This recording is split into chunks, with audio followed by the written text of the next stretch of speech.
gamers. How we doing today? Everything good? Yeah? Still gonna keep it with the same low-key energy as last time? Hopefully. If I'm ever loud, I'm going to just pass away. Speaking of which, give me a second.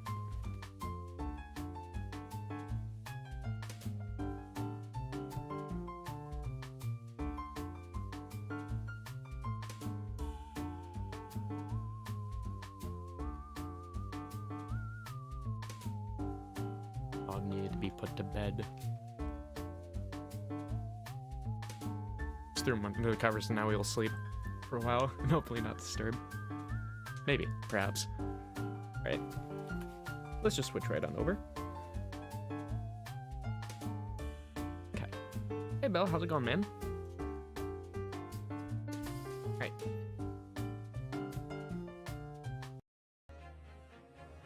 Here we go.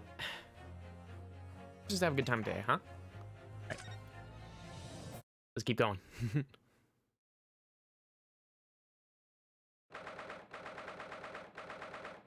My day's been okay. Like, I've been trying to get a little bit of work done on the scripts and all that sort of stuff, but I mainly just went back and redid some of the old work. I haven't done much new stuff yet. Like, it's really hard to get working on a script that doesn't have much work done on it yet, because it's like, huh, what's the structure for this? Where am I even going? Like, I need to nail down those details, and for that reason, it's super intimidating when you're starting out. Also, hey, Toast, how's it going, man? All right, 24th of October, 11:53 a.m. The Old Bailey, Defendant's Antechamber. Ah, the knight errant himself. Oh, have you been watching from the gallery, Mr. Holmes? I've been on the edge of my seat the entire time. Courtroom trials are fascinating affairs, as a spectator at least. I'm glad you've been enjoying yourself. Yeah, at least he's been having fun. I have to ask, what on earth is going on? It makes no sense. What is this professor business all about? He doesn't look like any professor I've ever met before. Who even is he? Yeah, fair enough. Like, he's just a professor who happens to be a serial murderer, and no one knows what his face looks like. So the professor, like, is kind of irrelevant. Like, he doesn't teach any classes. Like, what's he doing? Ah, of course. You were in Germany already 10 years ago. Yes, the professor. I discovered he was the one who'd been abducted. A sense of foreboding stirred within me. But who knew the monster would come knocking at your door? My heartfelt sympathies. Get this man a caretaker. He needs a babysitter at all times. As it turns out, Lord Van Zeeks is even more intimately tied to this case than any of us realize, isn't he? Yes, how true. He's a great friend from university in the dock.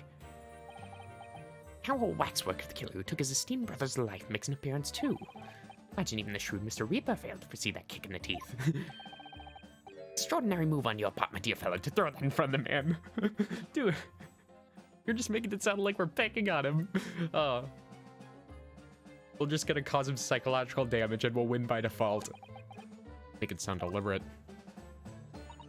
Can't help feeling that this professor case is really very puzzling. Oh yes, in what particular manner? Well, there's Mr. Drebber, Dr. Scythe, and Lord Van Zeeks. Seems everybody in the trial is a link to the case somehow. Yeah, no kidding. Yes. In fact, I alone am not a member of the set. No, I'm pretty sure you're a member of the set. That leaves me as an empty set, alone with no intersection to any other.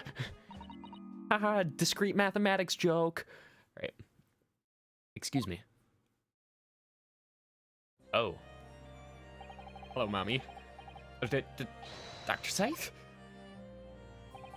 Ah, Dr. Courtney Scythe and hey, Stevens. Good day to you. Hello, Holmes. That was very shrewd of you. What in particular, pray? You requested that 10-year-old autopsy report from Gregson, didn't you? Why would you assume such a thing? Because Gregson told me. Ah. Well, shit. Guess she knows. We gotta bounce. I think it's been 10 years. 10 years in the laboratory, wielding my scalpel. Smell of nothing but corpses and disinfectant. Policeman on the jury has a lot to say about you as it happens, Dr. Scythe. And I've accused you of being complicit in what happened. I'm hoping that you'll take the stand and tell us the truth about what really happened. That certainly won't be possible. Well, Lord Van Zeeks won't be summoning me as a witness. Lord Vortex has forbidden it. Oh. Oh, really now? Huh. Huh. Lord Vortex. The Pandora's box you were warned about was a professor case, but please don't make the mistake of thinking you'll get any information out of me. Attempt to hide from the truth. That's cowardice. Well, you should be talking to Lord Vortex about that, not me. I've always felt crime the way I see fit. I have no regrets. Not at all. That's all I came in to say. Well, shit, what are we gonna do now? So, good they do. Well, at least she was honest with us? Like, that's... Huh. I'm just confused. Fuck. That hasn't happened before. I mentioned it too, was Pandora's box. Whatever does that all mean? Really no cause for concern. I assure you, when the trial resumes, the meaning will become all too apparent, whether you'd like to or not. Huh? Now then, I believe it's almost time. I must make my way back to the public gallery. The edge of my seat awaits. Yeah, you're gonna be sitting on it for a while there, bud.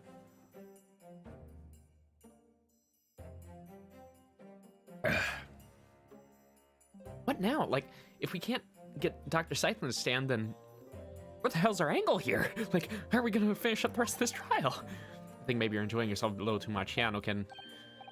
Ah yes, one word of warning before I go. If in the course of the trial this afternoon you perceive even a shadow of doubt about the truth, don't lay it out of your sight. Pursue it like a dog with a bone.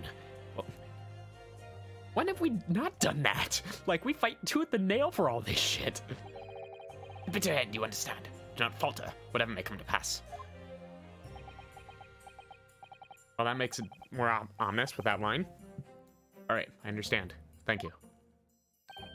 Good. I shall make myself scarce then. Fetched the bar came out earlier, so I shall be gnawing on that as you not await the truth. All right, is this the same fucking caramel that he used in like the 5th case of the last game? The one that is barely even caramel, but actually only serves as a mold for things? They really had to reuse that sprite, huh? What did that warning from Mr. Holmes really mean, I wonder? Especially the bit about whatever may come to pass. It's time for the final chapter, then. I'm determined to find the truth, no matter what.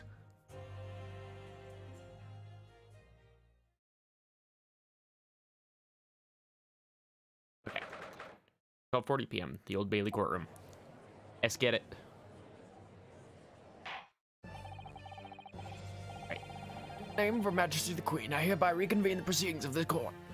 Hey, Paladin, how's it going? As for the defense and prosecution, are you ready and able to continue?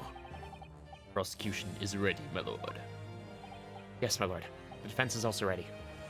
You were watching a video about Marxism? Base. As the court is aware, the case under scrutiny began with a damaging incident at the Great Exhibition, and we now find ourselves embroiled in details of a convicted felon who was sent to the gallows a decade ago.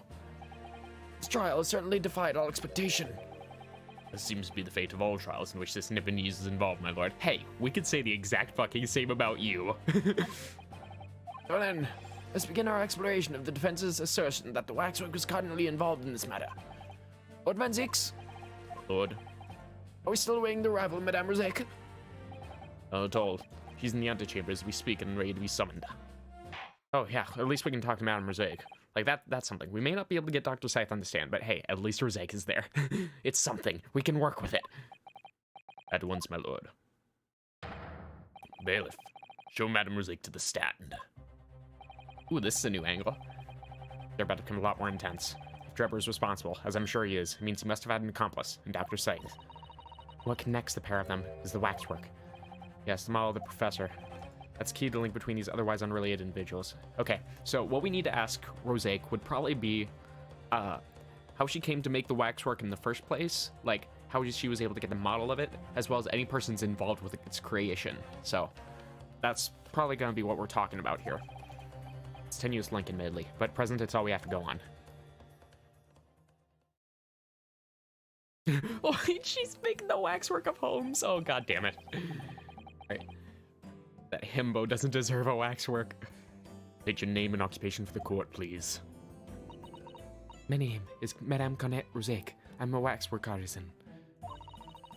I'm the proprietress of the Madame Rosaic Museum of Waxwork.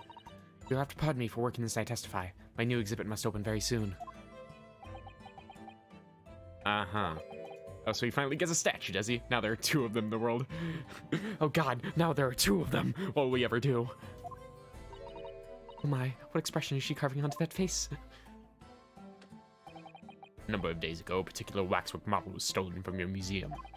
You confirm this? Oui, that is true. First, we believe that had been kidnapped. Waxwork model, kidnapped. Yes, my lord. There was demand for ransom money left behind by the culprit. However, according to what I have just been told outside the courtroom, that was not the true reason. I understand it was utilized as a substitute for the body of a murder victim. At present, that is no more than conjecture proposed by the defense. This is the victim of the case in question, Mr. Elder Meningen. But of course, I know him well. He's a part of my odious personages exhibit. Oh, right. I detest to say what is evident, but Mr. Meningen does not resemble the professor at all.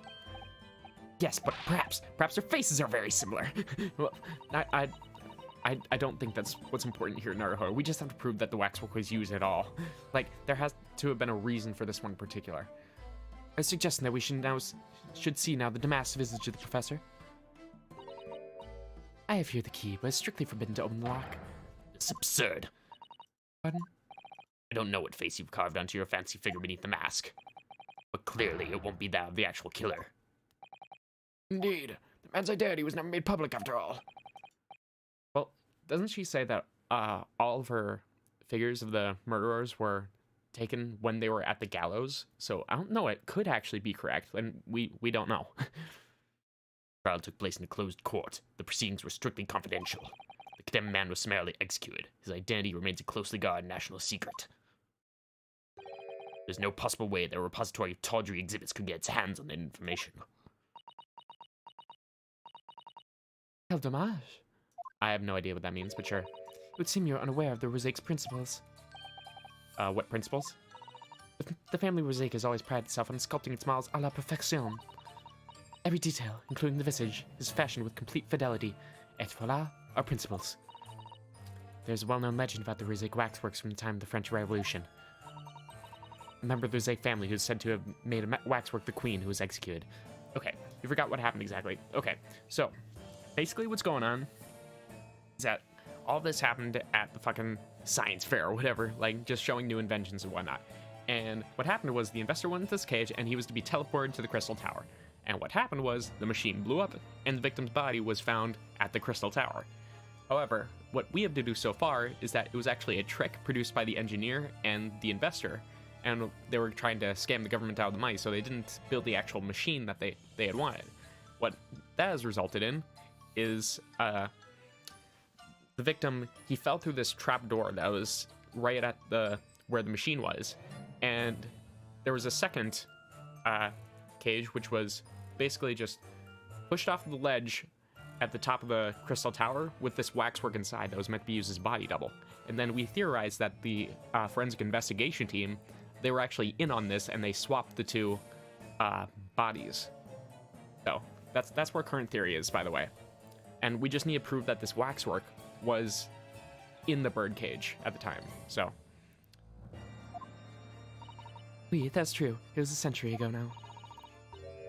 I believe the queen's face was carved into the minutes following her death, actually at the guillotine site.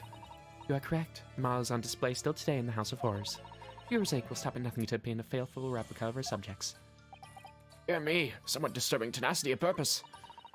It's the only way to obtain a truly lifelike representation of the subject. It has been my family's secret for generations.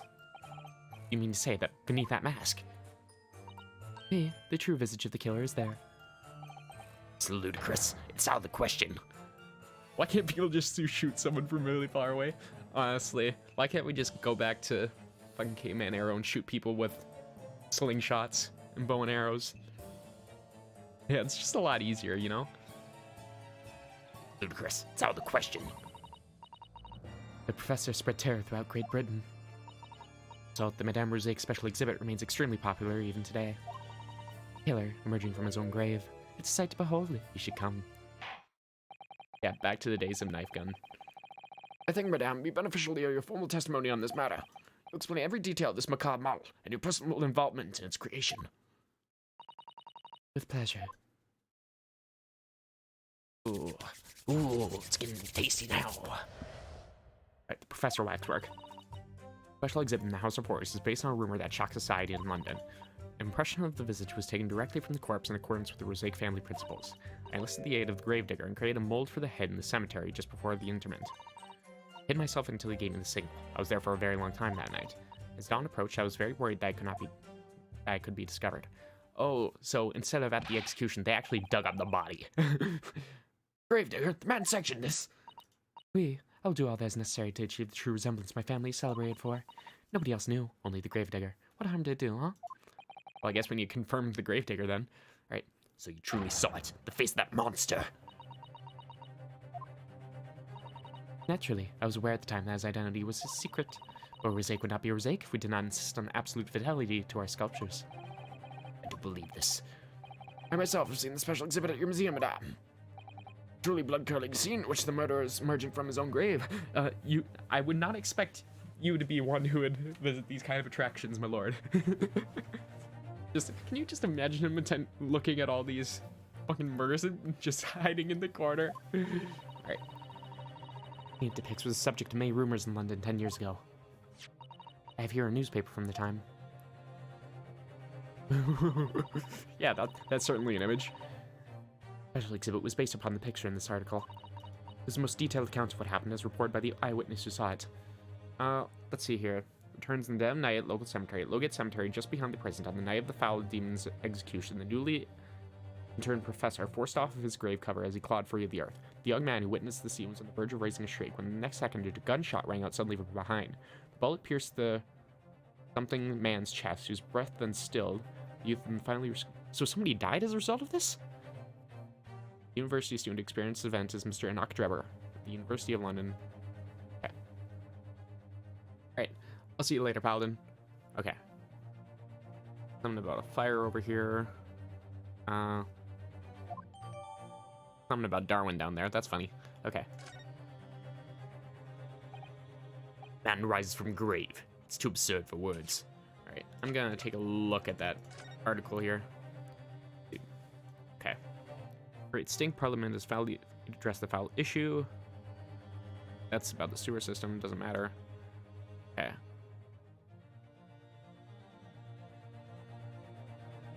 Wait a minute. Odie Asman? AKA Elder Meningen. He was the one who drew that? Fuck?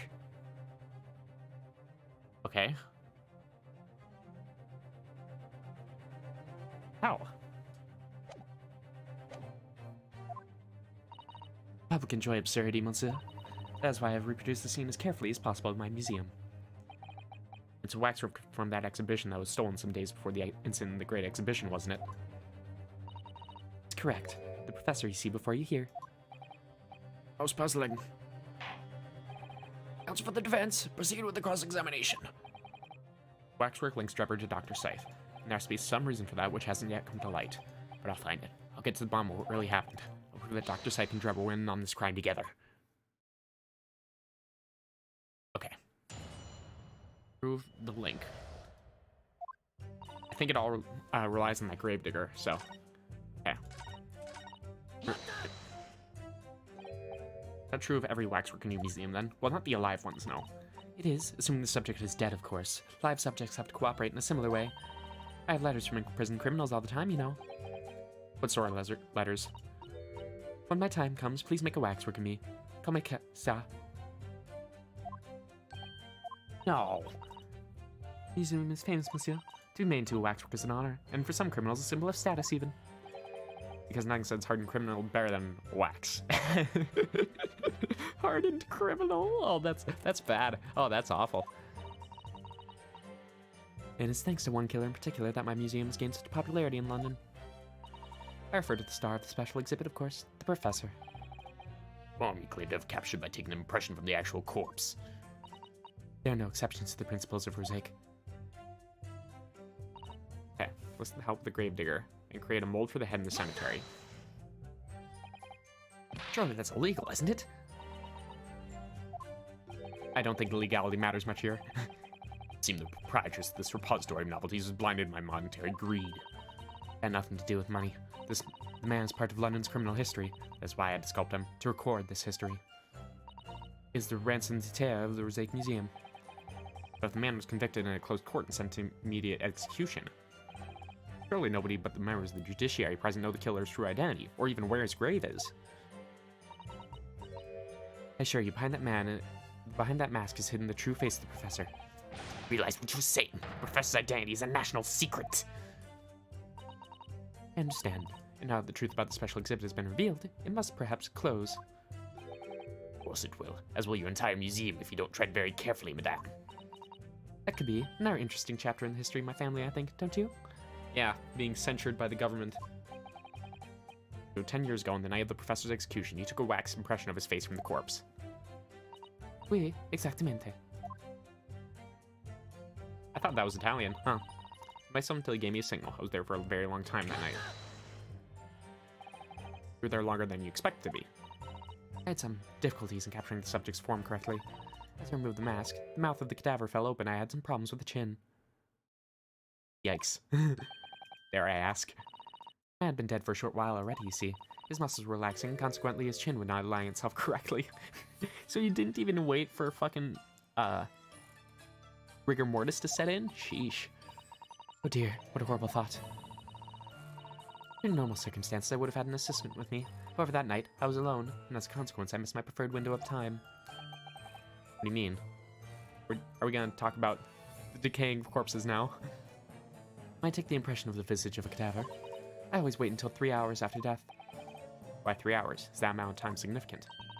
Because of rigor mortis. Yep, there we go. Wrigley mortis? Naruhodo, I know you're an exchange student, but come on, brother. You're a law student. It's named due to a phenomenon that occurs in the recently deceased bodies. As a rule, 3 hours post-death, the muscles in the body begin to stiffen. At approximately 10 hours post-death, the entire body is completely rigid and inflexible, and then from that point on, the muscles slowly start to revert to their relaxed state. The effect is often used to estimate the time of death when a body is discovered. Well, that was an education, if a slightly scary one. Didn't you say that you were reading all those occult magazines back in the museum earlier? And wouldn't you think you would at least know rigor mortis? As Madame Moise says, rigor mortis commences 3 hours after death, and it starts in the jaw. I see, so that's why you wait. For that time, the mouth falls open, and it is very difficult to do my work. Ugh, It's getting hard for me to do my work with all this talk of corpses. I wonder if that information... Let's say it's significant. Would you mind including in your formal testimony? I believe it could be significant, you see. Of course, I don't mind at all. Can't help feeling that after this latest topic. The atmosphere in this courtroom has become extremely grave. There's no time for jokes, Mr. Sal. Madame, kindly amend your testimony as discussed. Insert. Took me a very long time because it was before the onset of rigor mortis. Are we sure that it's before the onset or after? I feel like that could be very significant. Where's the autopsy report for? Okay.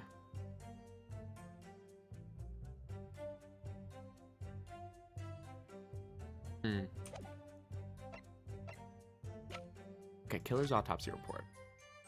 Confirmed at midnight, 17th of June. I think it's gonna be a matter of time here. Dawn approach, I was very worried that I could be discovered. So this was done between the period of midnight and dawn. So that dawn was approaching. What was the time of day then, approximately? Well, I could not say, but when I left the cemetery with my utensils and wax, the morning light was becoming visible. The execution took place on the 17th of June, which had the earliest sunrise of that year. Oh yeah, it was the summer solstice. It did. First light would have been around 4:40 in the morning. That really is early. Well, how long does it take rigor mortis to set in? Fact is, I had very little time, so I finished my work in a half hour. It was necessary to complete the impression and then bury the body before daybreak, of course. If somebody discovered me there, it would have been a catastrophe, so I had to hurry. Here, does Mr. Holmes seem to be taking shape more quickly now, too? Hey, Twy, how's it going, man? Yes, witch wife. I agree. I completely agree. You certainly appear to go to extraordinary lengths for your work, madame. Wonder, is what you said particularly significant? Yes, that is also significant. Alright. So details about how long it took you to complete the sculpture in the early sunrise could you include in your testimony? Of course, if you'd like me to. Right, it is intriguing. Sunrise at 4 in the morning would be absolutely unmatchable at home, wouldn't it? That's not quite what I meant by significant. I'm doing okay. Thanks for asking, man. Alright, kindly amend your formal testimony then, ma'am. Alright, so I think what's going to be important here is that there wasn't a window of time in which rigor mortis could have set in early. So I think what's going to happen is that the execution was actually carried out earlier than it was stated. I think that's what it's going to be. And a half hour before sunrise. Left as soon as the corpse was interred.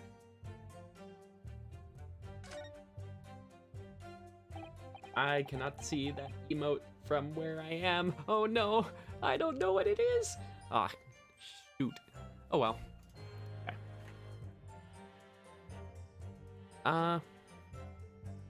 Oh, it's dispels? Okay. Alright, but just to let you know, I am going with Scarlet Say names, so just in case you ever get confused. Alright. Really true. Waxwork is clue. Alright. Need to press those last two statements here. Okay. So, it's based on a rumor that shocked society in London. Yep. That rumor would be a 100-year-old tale now, but one that no Londoner would ever forget. Alright, I know just what you're talking about, I think. Of course, it couldn't be anything else. Yes, that story will never disappear. Tale of condemned killer rising from the dead. That's my central attraction to my house of horrors. The rumor was whispered all around the city, and it was like this. Lowgate Cemetery behind the prison, in the dead of night after the execution of the killer. Oh, they did all this just for pressing one statement here? That has to be significant then. Alright. The interred professor slid back to the stone slab covering his tomb and emerged from his grave. A young man who witnessed this felt a scream welling up inside him, but an instant later, he heard an ear-splitting gunshot from over his shoulder. The bolt struck the emerging corpse, and he fell motionless once more. The scream finally found its way from the mouth of the young witness, who turned around and ran for his life. Ugh, yikes. The corpse climbed out of his own grave? Naruhodo, you should already know this. Then somebody shot him. Who was it? Nobody knows, even today. I remember, it was just a rumor, perhaps nothing more than a ghost story. Good people of London, they love stories like these. I was in every newspaper across the capital. But was it just a story? Well, I mean, we would have to examine the body to find out. I'm pretty sure the government doesn't want that to happen, considering it was hushed up pretty quickly afterwards. I mean, this is exactly the scene that can be seen today at your museum, isn't it? The special exhibit was modeled on that very illustration. For a while afterwards, contents of the article were reproduced in every newspaper imaginable. Madame, may I suggest something? Please, go ahead, mademoiselle. Something's described in a rumor, it doesn't necessarily mean that it's entirely made up. I believe that often, rumors contain elements of the truth. Ah, I see that people from the East can be just as astute as the people of Europe. You can be sure, for instance, the professor's execution was successful. Not possible for the dead to come back to life. Sorry? 10 years ago, I was there in Lowgate Cemetery. After the criminal knows the professor was killed by hanging, I took a wax impression of his visit from the corpse just before it was interred. So I can assure you, the man was dead. See. Okay. Well, again, who knows, that could be like after. I don't know. It's very confusing. Okay. Haven't pressed that yet. Rigor mortis being the phenomenon you described whereby the corpse becomes stiff after death. I think you said that starts to draw about 3 hours post-death, is that right? Oui, c'est ça. I don't know how to pronounce that. I don't know. Alright, of course the exact duration depends a little on the season. Didn't realize a waxwork artisan would be so well versed in the subject. No. That was only elementary knowledge in the field of legal medicine. Well, I had no idea about it, but maybe I won't admit to my ignorance about forensic science. True enough. I guess by far to give you a very simple primer if you like. I think corpses should be your domain. I'm not good with them. Fair enough. Oh dear, I'll do my very best. Although, Naruhodo, you should probably learn the basics at least. A primer would do you good. Okay. Oh, shit. did that again. So it all centers right now about the time of death here. After as soon as the corpse is interred. You have any reason to believe he might be discovered once the sun came up? I paid the gravedigger mighty. Right.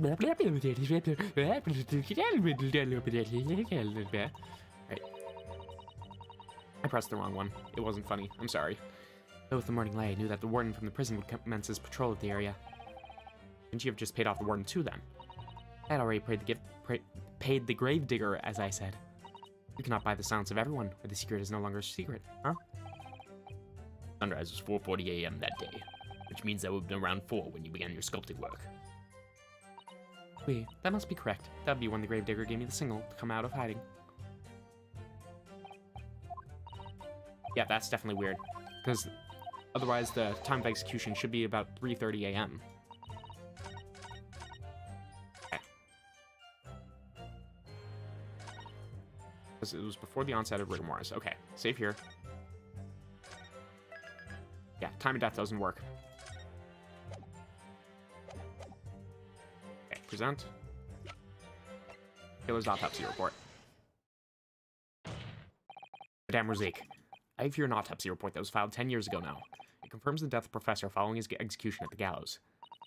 And, is that a problem? I believe it is, because your testimony and particular detail in your report completely contradict one another. Huh? Going to explain yourself, my Nibonese friend.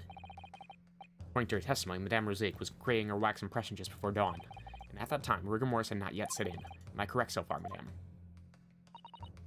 Oh, yes. Said the stiffening of the jaw is the first sign of rigor mortis 2 or 3 hours after death. But the man's chimp was limp. The man's chimp was limp! Oh, no! No! Out of all words to mispronounce! No! But the man's chin was limp, so he could not have been dead for a long time. But on the other hand, if you look at Dr. Scythe's report, it quite clearly states the following. Death by hanging confirmed at midnight, 17th of June. No! The professor indeed died at midnight that day. By the time you were sculpting his face, rigor mortis would have already set in. Wait, yes, you're right. The chin would have been completely stiff. In other words, this report is wrong. Either that or Madame Rosique, and I'm assuming that Van Zeke's gonna say that. No court makes a mistake when recording the time of death. The very idea is absurd. Isn't rigor mortis that show that really intelligent people watch? Okay, Twy, that's enough out of you. But sure. In that case, there's only one possible conclusion. The execution didn't actually take place at the stated time. Impossible! Yeah, but what does that get us? Order, order! Counsel this beyond folly. Not only do you indict the author of the report, Dr. Scythe, but you also implicate members of staff at Barclay Jail where the execution took place. My heck, extraordinary. Not mine, eh?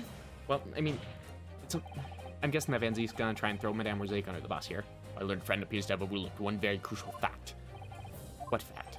The professor died that night, without question. He did, of course he did. I moved the man's limp jaw with my own hands. Yes, the professor died that night. But what if he didn't die at the gallows? Didn't die it? Are you insane? What exactly are you suggesting that did happen in that case? Almost impossible to believe, but would explain the link. Yeah, only if he pretended to be dead. Why would he do that? Because he certainly could have just escaped right past Madame Rosique. He could have been unconscious.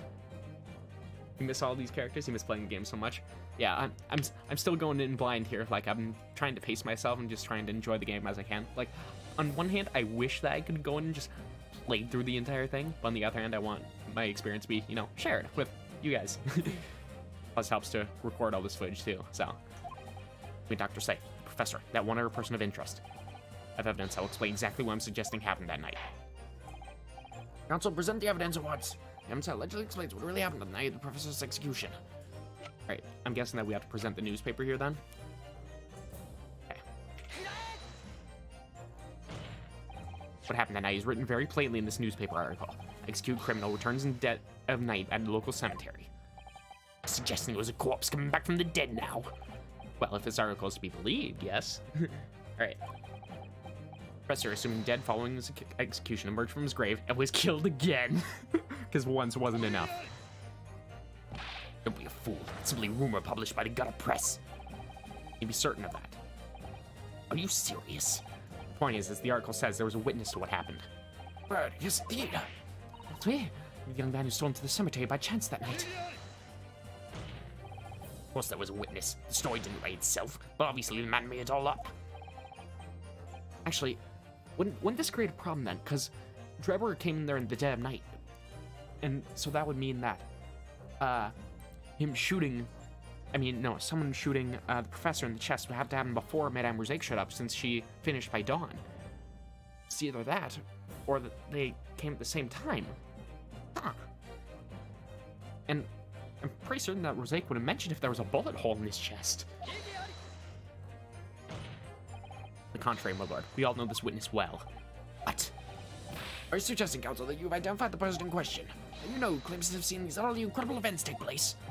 Yes, my lord. In fact, you can say that. He's right there before my very eyes. Substantiate your latest claim now then, Counsel. Who's the alleged witness? Alright, let us bring him out. Enoch Drebber. Man in question is Mr. Enoch Drebber. Drebber. The previous witness? A special exhibit in the House of Horrors at Madame Rosé Museum of Waxwork recreates that decade-old scene in great detail.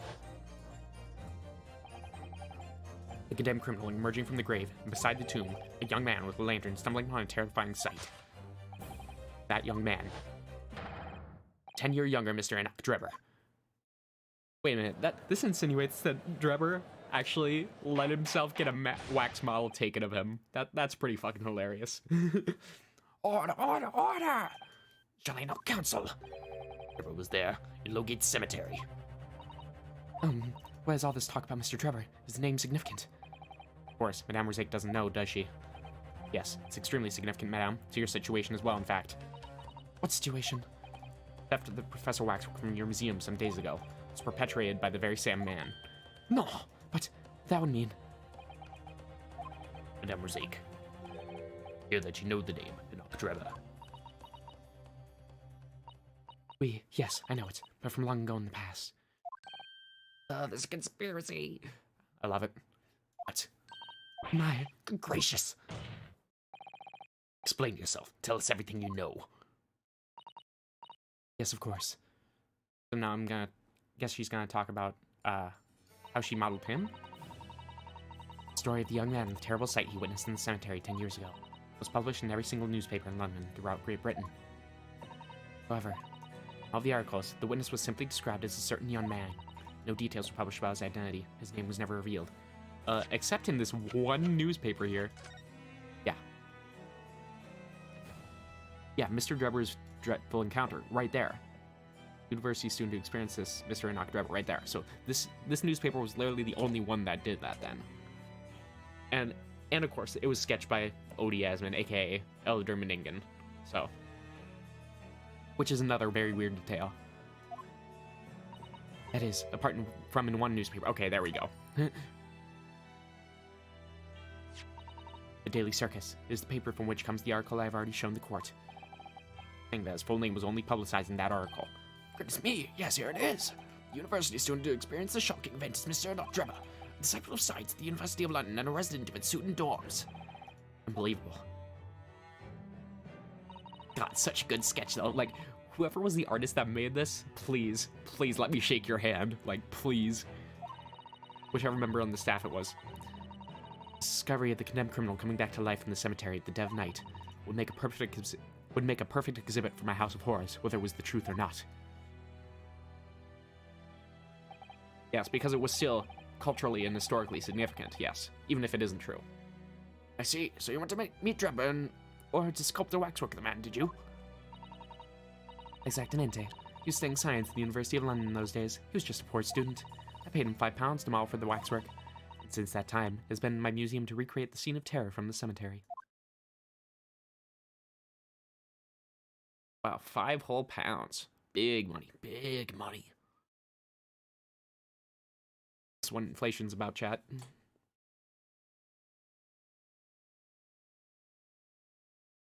So, 10 years ago, a young man appealed to the public about an extraordinary event he witnessed. removed and put to death, re-emerging from his grave in the middle of the night. But the public treated his claim as nothing more than an amusing anecdote, and that was soon forgotten. Years later, the same man steals a waxwork model of the executed criminal, ostensibly to use as a body double for the victim in the case we're discussing here today, even though the waxwork build is a poor match for the victim and his face is obscured by a mask. The question is, why would the man do such a thing? Which brings us to 3 days ago when the birdcage crashed into the Crystal Tower. Okay, so now we're getting back to current events here. If the birdcage had in fact contained not the body of Mr. Meningen, but that same waxwork, the coroner from Scotland Yard who'd investigated, Dr. Scythe, would have noticed immediately. And yet she submitted this autopsy report for the victim, which the court has seen earlier. Why? Because the waxwork was that of the professor. Is that what you're saying? Dr. Scythe put her name to a document confirming the death of a condemned criminal who is still alive, a criminal whose apparent resurrection was witnessed by Mr. Drebber. That misconduct was a deadly secret the coroner would do anything to protect, which is precisely why Mr. Drebber used that particular waxwork as the body double. Ugh. It was a way of forcing her into being an accomplice. I see. My lord, the court must summon Dr. Scythe to the stand. The defense is determined to find out exactly how the coroner and Mr. Drebber are connected. According to the missive I received this morning through the prosecutor's office, Dr. Scythe is unable to participate in these proceedings. Is that not the case? Oh, so herself, didn't she? Well, yeah, because Vortex has forbidden it. So maybe we should say a good old fuck you to Vortex, huh? Huh? Just throw away our badge? Like, yo, let's go? Lord Van Zeeks won't be summoning me as a witness. Lord Vortex has forbidden it. Alright. Something happened on the night of that killer's execution 10 years ago, and surely nobody would want to get to the bottom of that more than Lord Van Zeeks. Prosecution calls for the instructions in that missive to be scrapped. But Lord Van Zeeks, the missive was issued from the Lord Chief Justice's office. Objection. Fuck you. That is all. Bring him in. Alright. The assigned prosecutor is the final say in policy in any particular trial. In other words, me. Yes. Lieutenant Drebber and Dr. Scythe both take the stand together. Oh, let's fucking go. Based Van Zeeks. Right. Very well, I will uphold your request. Bailiff, send a subpoena with immediate effect addressed to Dr. Scythe of the Forensic Investigation Team. Woman is compelled to attend on Her Majesty's orders. Well, apparently the judge is Her Majesty now. Okay. Right then. Dr. Drebber and Dr. Scythe. If they weren't colluding with one another, this crime could have never been committed. It's a stone's throw away. I can feel it. But the truth behind all this is about to come out. Oh. Ooh, and Rosaike's gonna be staying there as well. Let's go. Okay. Thank you for your attendance at such short notice, Dr. Scythe. I'm disappointed in you, Lord Van Zeeks. You completely betrayed the agreed policy of both Scotland Yard and the prosecutor's office. Betrayal is not in my nature, as long as the truth isn't compromised. If it is, if there's even a hint of wrongdoing, then no matter whom it concerns and disgruntles, I will pursue the matter to the bitter end, as would any prosecutor worth his salt. Oh, God, why is he so fucking sexy? Right, Mr. Drebber, you took the victim's life by means of a machine that you constructed in your workshop. And Dr. Scythe, as an investigating coroner, you were the first on the scene to examine the victim's body. It is the belief of the defense that you collaborated with each other and were both complicit in this crime. And where's your evidence? At present, we have no definitive evidence, but we do have a very significant clue. What are you talking about? Talking, of course, about the waxwork. This model the killer knows the professor, who was sentenced to death 10 years ago. You don't need to tell me. I witnessed the man's execution with my own eyes, and officially pronounced him dead. That remains to be seen. That's so. According to the newspaper reports from the time on the night following his execution, the killer came back to life. Don't waste my time. The sole witness to that mysterious event was you, Mr. Drebber, wasn't it? What you saw in the graveyard that night 10 years ago wasn't some chilling fiction, but reality. It would make you privy to a very great secret of Dr. Scythe's. A secret so profound it could compel the coroner to agree to collaborate in your evil scheme, in fact. He's just shutting up, like he's not saying a fucking word. Please, work with me here. Alright, Mr. Drebber, tell the court. Tell everyone the truth of what you saw that night in Lowgate Cemetery. And let me guess, he's gonna lie and say that he was actually just making it up. He was the student who saw it. See the resemblance, actually, can't you? With the man and Madame Roseki mean. Surely he's not going to claim that's what he really saw, especially not after all these years. He was a research student at the University of London, wasn't he? A bit too clever for his own good, if you ask me.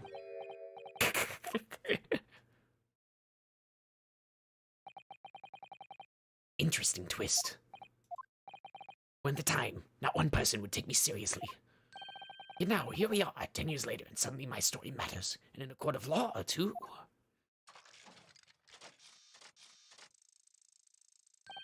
Very well then, if everyone so wishes.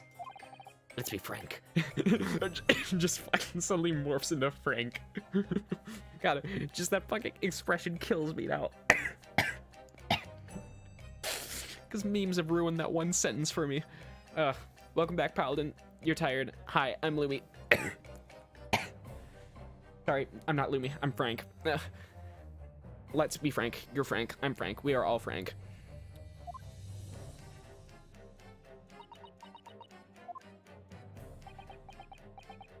God, this is such a good theme, too. So, Mr. Drebber, your testimony, please, about the events of that night 10 years ago. Well, tell the court exactly what you stumbled across in Logate's cemetery. Yes, of course. As you wish.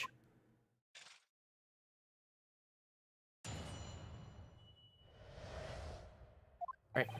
The reason I was in Logate Cemetery at all 10 years ago was for a spot of moonlighting, shall we say. Yes, the illustration in that newspaper article was based on what I witnessed that night.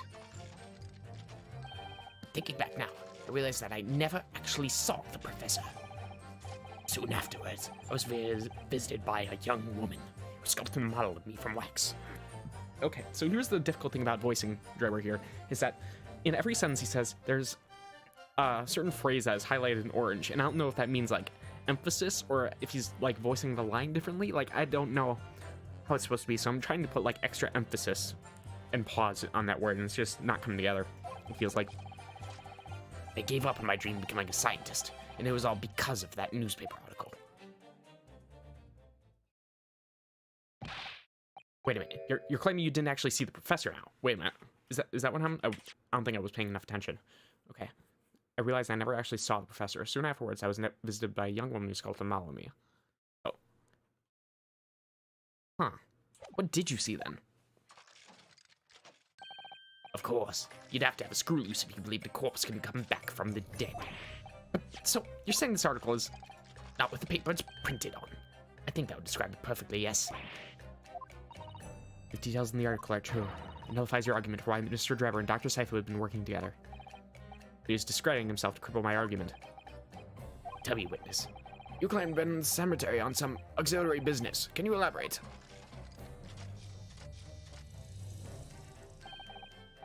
That's right. Grave robbing, to be precise. As you know, Logate Cemetery is at the rear of Berkeley Jail. Some students of the university had a reputation for being haunted by the ghosts of condemned convicts. Grave robbing, you say? Yes, exhuming flesh corpses to sell is reasonably lucrative. Of course, I never laid a finger on any valuables buried with the dead. So you're one of the so-called resurrectionists, a particularly unpleasant scourge on society.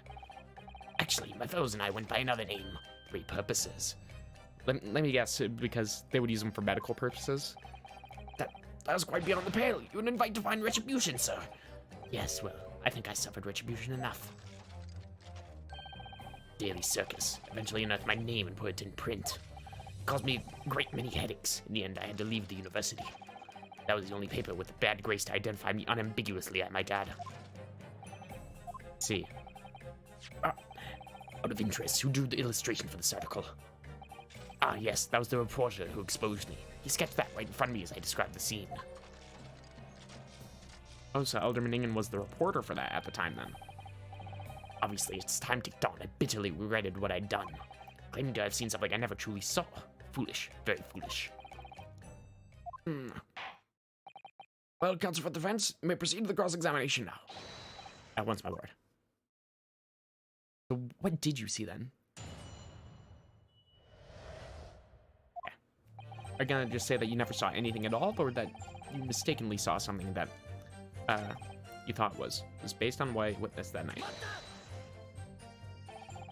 Strange happening at Logate Cemetery, which you now deny. Not entirely. Not entirely. I ran to fetch the police at the time, you know. I was shaking like a leaf. He didn't believe a word of it. In fact, I was very nearly arrested myself. They went to the papers instead. Started big with the London News, when unsurprisingly they didn't want to know either. In the end, though, it was the reporters from the gossip rags, the gutter press, that came to get my story. It spread like the plague through the capital as gossip-hungry Londoners lapped up the tale. The story was in every single paper at the time, with the exception of some broadsheets. It's only 2 or 3 of them actually interviewed me personally.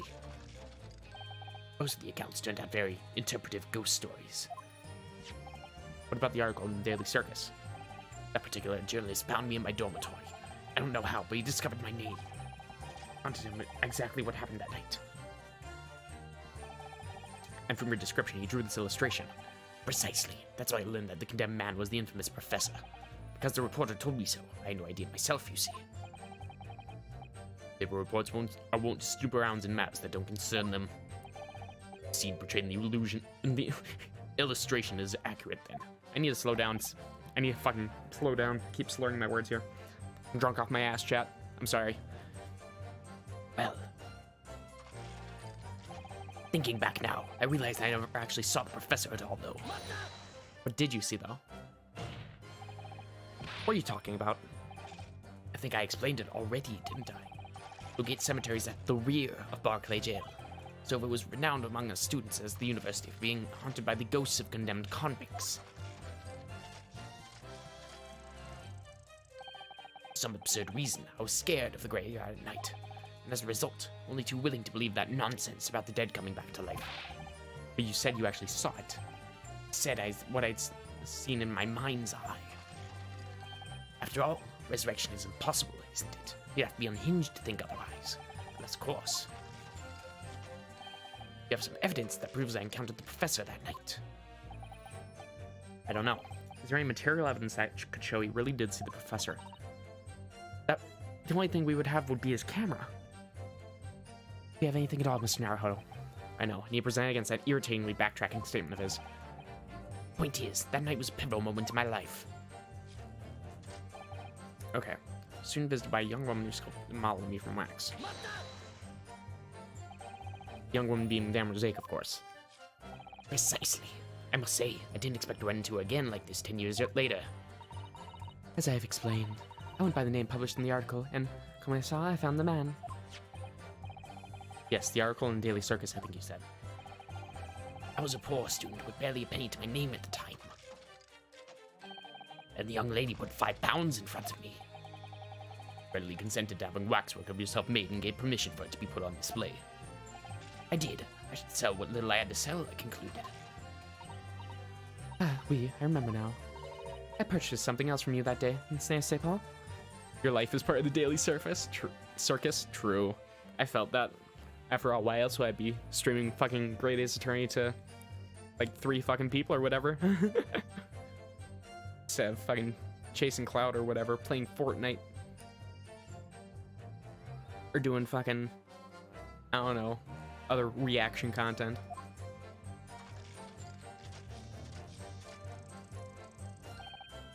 Did you? I can't say I remember. What was it, madame? This camera. Oh. Oh yes, I made a point of taking it with me whenever I made an excursion to any cemetery. Took a camera with you, sir? To what end? To record details of the bodies I disinterred. I had no intention of ever visiting a graveyard again after that night, so I sold it. I see. But I still have it, monsieur, as part of the special exhibit in my House of Horrors. Very meticulous about such details. Here's the Rosaic way. Talk about dialectical materialism. I'm too stupid for this, I'm sorry. It would seem then that this is the very camera Mr. Drebber took with him to the Lowgate Cemetery on the night in question. Yes, interesting. So we should use the camera as evidence here, but I don't understand where here. I gave up my dream of becoming a scientist, and it was all because of that newspaper article. This article, you mean? Published in the Daily Circus. Yes, somebody informed the dean that was my name that appeared in the article, and carelessly let slip that night after night I was digging up graves. Hardly a model student, you might say. The university's reputation was execrably defiled, and I was expelled as a result. do? I had no idea. And having been run out of university, you found employment in a somewhat specialist trade. Yeah, and that's why you started getting into fraud, I assume. You combined your knowledge of science with knowledge of stage magic to create various experimental machines intended to demonstrate never-before-seen technology, and use those deceptive machines to trick the government and private investors into giving you money. Professor Benjamin Dobinbough was just your latest victim, wasn't he? Whatever are you talking about? I have no recollection of doing anything of the sort. Yeah, Scythe's just been really quiet, and that's kind of concerning me. What is she thinking? Wait, what's Trevor up to? Why would he suddenly change his tune to recant his claim? I wonder if perhaps it's because the circumstances have changed now. What circumstances? Well, if he admits to having seen the professor emerging alive from his grave 10 years ago, it will expose a secret in Dr. Scythe's past that she would desperately want to hide. Yes, of course. Drebber and Dr. Scythe are working together now. Then if Drebber were to betray her, then there would be no reason for her to continue to cooperate. In that case, there's only one way around it. Yeah, so we just need to use that blood stain somehow. Spotted moonlighting. By moonlighting, you mean grave robbing, do you? Surely you only need to look at the graveyard scene and my appearance to gauge the answer to that. Well, it seems that you certainly harvested your own organs there. Lantern and spade. But who on earth would want to buy a dead body? Any major hospital? Hospital? In order to better understand the human body, the study of anatomy is crucial to medical science. But there isn't a hospital in the world that has enough specimens to work with. So obviously, they can't openly express an interest in obtaining more by dubious means. Any aspiring scientists, we young research students had no money to work with, as I'm sure you can imagine. So we made surreptitious arrangements with a hospital via some of our medical student acquaintances. We would never take anything of value from the graves. This is all for the furtherance of science, you see. That's what we all told ourselves every time we stole into the graveyard at night, spade in hand. Realize body snatching is a serious crime. Caught, you'd expect the gravest of consequences. Students were caught between the hammer and the anvil. We needed funds for research. Yeah. Didn't exactly have many options, it seems. It's either that or just completely give up your dreams. I'm quite speechless at the apparent levity with which you've revealed this abhorrent behavior. Well, if you wanted to know why I was there at Locate Cemetery, that's the reason. I never expected it to end the way it did. That I regret to this day. Okay. Based on what you witnessed that night, never saw a professor. Visited by a young woman who sculpted a model of me from wax, and I gave up from dreaming of becoming a scientist because of the newspaper article. Okay. Which statement, though? Okay. You're becoming a scientist, and that was because of the newspaper article. I don't know. I think we'll go with this one then, and then I'm gonna inspect the camera one more time. Okay. Camera. This one. Yeah, already inspected all that. Yeah. Okay. Shit. Not that one. Alright. Well, I'll just keep on going until I figure it out. Based on what you witnessed that night. Could have been based on the camera instead? No. Okay. Bullshit.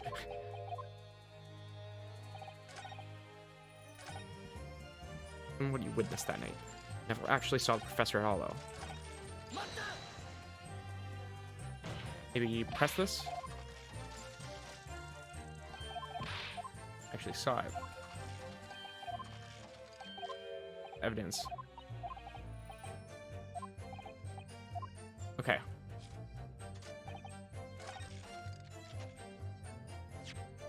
Damn it.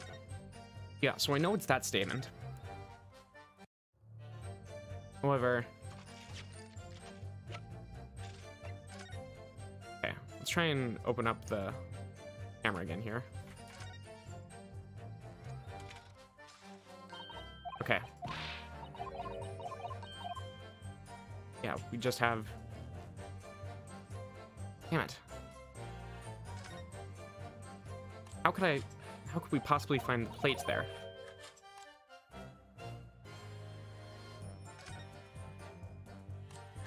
Huh. Photographic plate goes.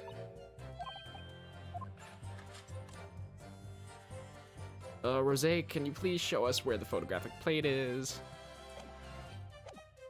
Okay. Damn it. All I need is the photographic plate. Where? It has to be missing somewhere. Damn it. What am I supposed to present? Okay. Contract, 10-year-old article. By Odie Asman. Grabber's dreadful encounter. Fuck, I'm kind of stuck. Still a little stuck. Okay, nothing about this photo in particular. Lens is extended, dark stain can be seen on the bellows. The actual camera you've used. Okay.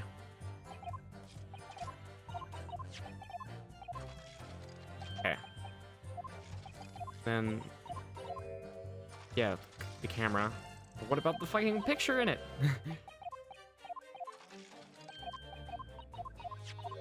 Yep. Ah, god damn it. Okay, what's Trevor up to? Why would he suddenly change his tune? Yep. Help me out here, chat. Help me out. Okay.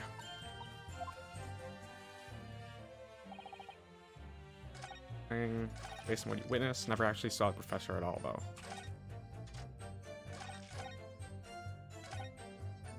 First spot moonlighting.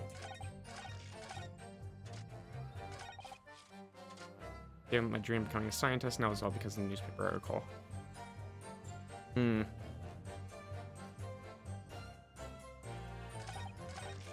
Fuck.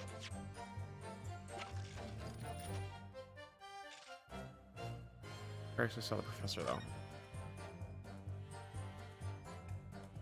Science, residents of the dorms. I don't know, I feel like this signature is going to come into play somehow, but... Oh, found it. Okay. Sorry, Mr. Dropper, but I don't believe that. Leave what? Your latest claim. You did see the professor that night 10 years ago. No, dear, we seem to be at odds. But I was there, and you were not. I know what I didn't see. The illustration with this article was drawn based upon what you told the journalist that you witnessed. Figure emerging from the tomb, wearing an iron mask. Yes, when the killer was tried 10 years ago. It was decided in the closed court's ruling that the man would wear the mask to hide his identity. It wasn't to be removed even during his execution and subsequent burial. Not even the prison wardens were to save the man's face. But obviously, the provision of this mask was not public knowledge. So, Mr. Drebber, as you've heard, a lowly student at the University of London certainly wouldn't have known about the condemned man's mask. Oh, okay. Well, I don't know. Ugh. Weird. Because you could have thought that with remembering, like, oh, man. So unless you'd actually seen the professor that night, it's inconceivable that the artist would have included the mask in the illustration. Ugh, weird. I don't think I would have figured that out.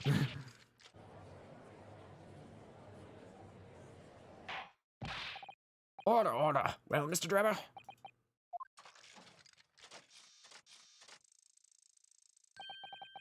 It's a vile scene, isn't it? If you look closely. As I've already been at pains to point out, I was utterly petrified. Which is why I had it in my head that I'd seen such a blood-curdling sight. But afterwards, I came to my senses, and I realized I'd been mistaken. You're still saying you didn't see it? You're stubbornly sticking to that story, witness.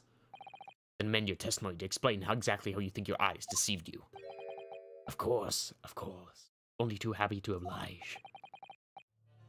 Can't believe they're still not gonna concede the point. Fuck's sake. Alright. Why in fact witness was a fellow grave robber at work. Really? Fellow grave robber, what are you talking about? Well, I wasn't the only one busy in the cemetery that night, you know. Other body snatchers were at work. course, when I saw one emerging from the hole he dug, my heart very nearly stopped. So that's the terrifying sight I actually saw, you see. Claiming it was just another student on equally insalubrious business as yourself. Many of the medical students would wear metal masks to protect them from bacteria during dissections. Clearly the fellow was using such a mask to protect his anonymity, wouldn't you say? There's more of the story, isn't there? The article goes on to say, next sound, a gunshot rang out suddenly from behind. The bullet pierced the resurrected man's chest, whose breath then stilled once more. You might assume that the section discovered the miscreants at works, perhaps, and fired upon one of them. If a gravedigger had shot someone in the cemetery, I think it might have been rather big news, my lord. Yes, sure enough. Oh man, these guys are they're in my cemetery. This is my church. He pulls out the fucking revolver, flicks it, bang! Just fucking pops him in the chest. Okay. Oh, yes, well, Only assume as embellishment bolted on later by the reporter. Really now? Really now? Tomate. Madame Rosique, don't take it out on Mr. Holmes. The poor guy. Pardon. Yeah, literally just darn kids, get off my lawn. I was lost in my thoughts. Would be fair to say that Mr. Drebber's last remark was significant to you in some way. That was a little strange, that's all. Monsieur Drebber could claim this now. Don't mind me saying, madame. What are you talking about? Let me guess. She found a bullet hole in the corpse? Well, when I met you 10 years ago at your university dormitory, you were counseling me about your adventures in the cemetery, no? Including the gunshot. Stop. Oh, okay. Okay, man. Might want to watch your tongue, you know. Have a care, Drebber. That's no way to speak to a lady. Yeah, and especially on the stand, telling someone to shut up when they're on the stand testifying is probably not a good idea. All right. Please, Madame Rosique, carry on. Of course. According to what Monsieur Drebber told me at the time, he did hear a gunshot from behind him, and the bullet hit the condemned man. I said nothing of the sort. None, you were very explicit about the details, about the mask that the figure was wearing, and the blood that spattered over you when he was shot. Enough! Shut up, woman! You're making all this up. And here's where we present the camera. that will do.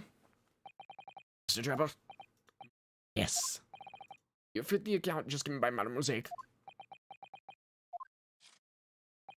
I have no recollection of ever saying those things. Come on, do you really expect us to believe you? Control yourself, counsel. I will not permit baseless accusations in my courtroom. Don't incriminate you. Just don't incriminate me. Alright. Under the circumstances, I think it's best that you supplement your testimony with a statement to clarify your position on this witness. Very well. And eat this camera, you son of a bitch. Papa! Mr. Drebber, do you remember this camera? That was the camera from that fateful night. Yes, we borrowed it from the House of Horrors. It's the camera you took with you to the cemetery that night, Mr. Drebber. And is that supposed to be significant? This kind of camera is rarely seen in our homeland, so my colleague and I were keen to examine it closely. We noticed that the lens extends forwards on the end of some bellows. Look, I don't know why, but random people with random ass usernames just keep on coming to my YouTube chat and just saying Von Rent and then completely dipping out. I don't get it. Who are you people? Who are you people? Right. We noticed that the lens extends forward on the ends of some bellows. Like this. What's that? There, just on the bellows. It looks like a dark red stain. Ah!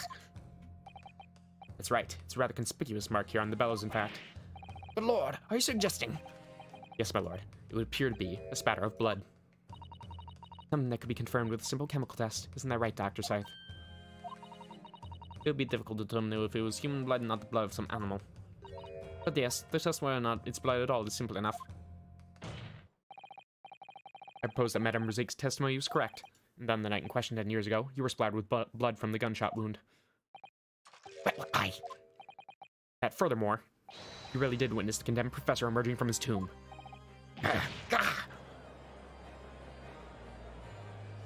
Eat my evidence, you salty son of a bitch. Alright. There's simply no way you could have forgotten such a traumatic experience. In other words, the only explanation is that you're trying to hide the fact that you saw the professor that night. But why? Why would you want to do that?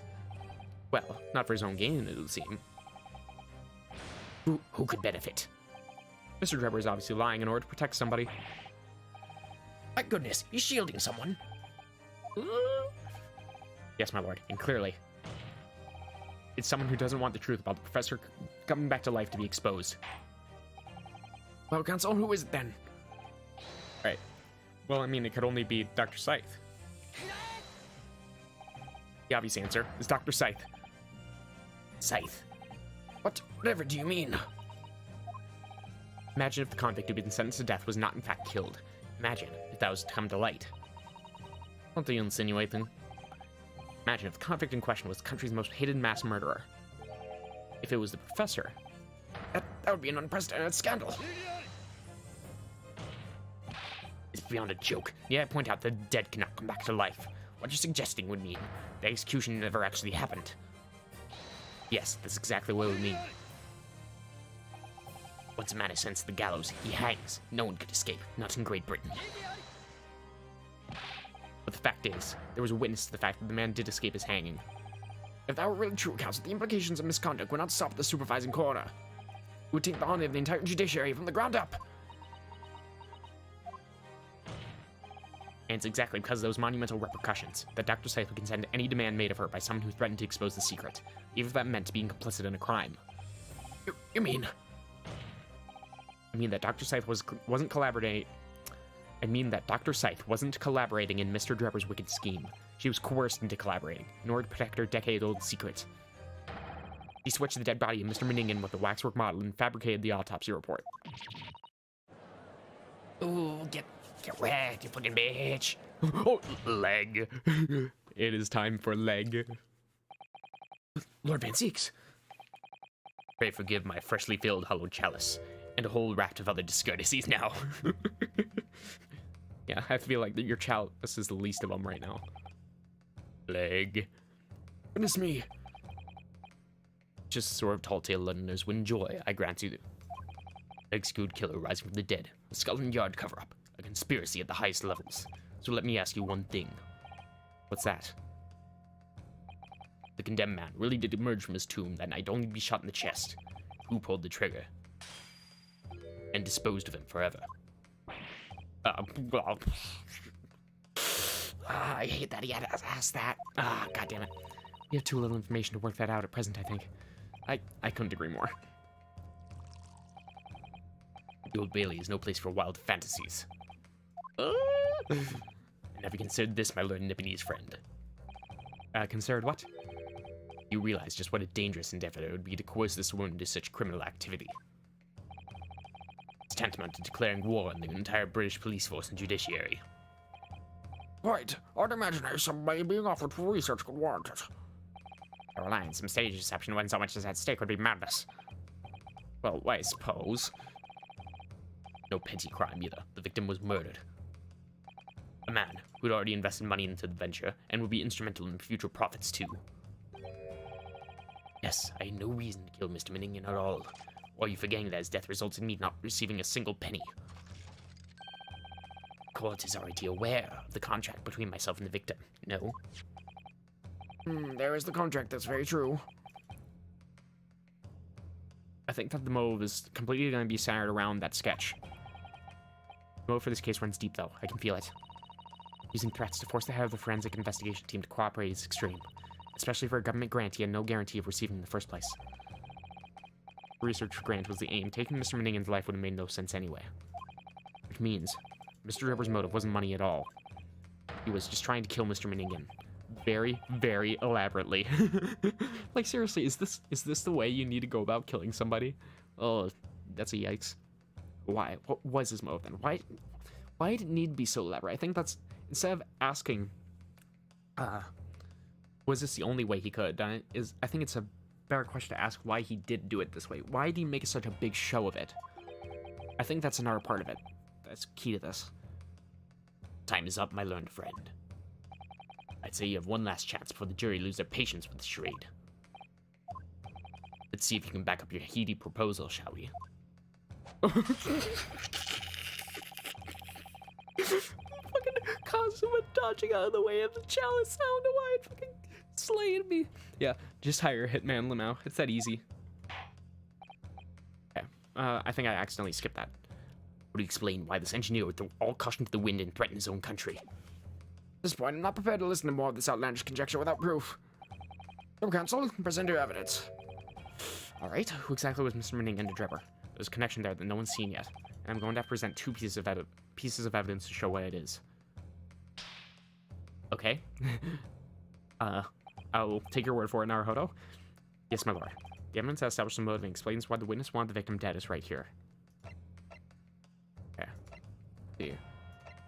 Photograph the victim, screwdriver. Photograph the balloon. Okay. Oh. Not anything in there. The wooden birdcage, the photograph of Drebber, camera, the piece of broken glass, science trophy, the electric head, the killer's autopsy report. Okay. Post-explosion photograph, Drebber's contract. Okay. They're both alive. The 10-year-old article, that's one of them. It's a newspaper article, my lord. That was written 10 years ago, and every detail has been examined already. What can it possibly tell us? That revelation never been written. It's typical gutter-press nonsense that means nothing. Yes, on its own, it isn't particularly significant. However, when considered alongside another piece of evidence. The armband, let's go. Yeah, let's reserve our batch. This is my evidence, Your Honor. Right. It'll completely explain your motive for wanting Mr. Meningen dead. What other evidence? Counsel, you'll present your supplementary evidence without delay. The evidence would cross-reference with the article establishes a motive. Right. Odie Yasmin, right there. Okay. No, it was the mad sheep rampage. Of course. How could I have been so blind? Okay. Article in there. Well as... Let me guess, we have to match the signature? Probably.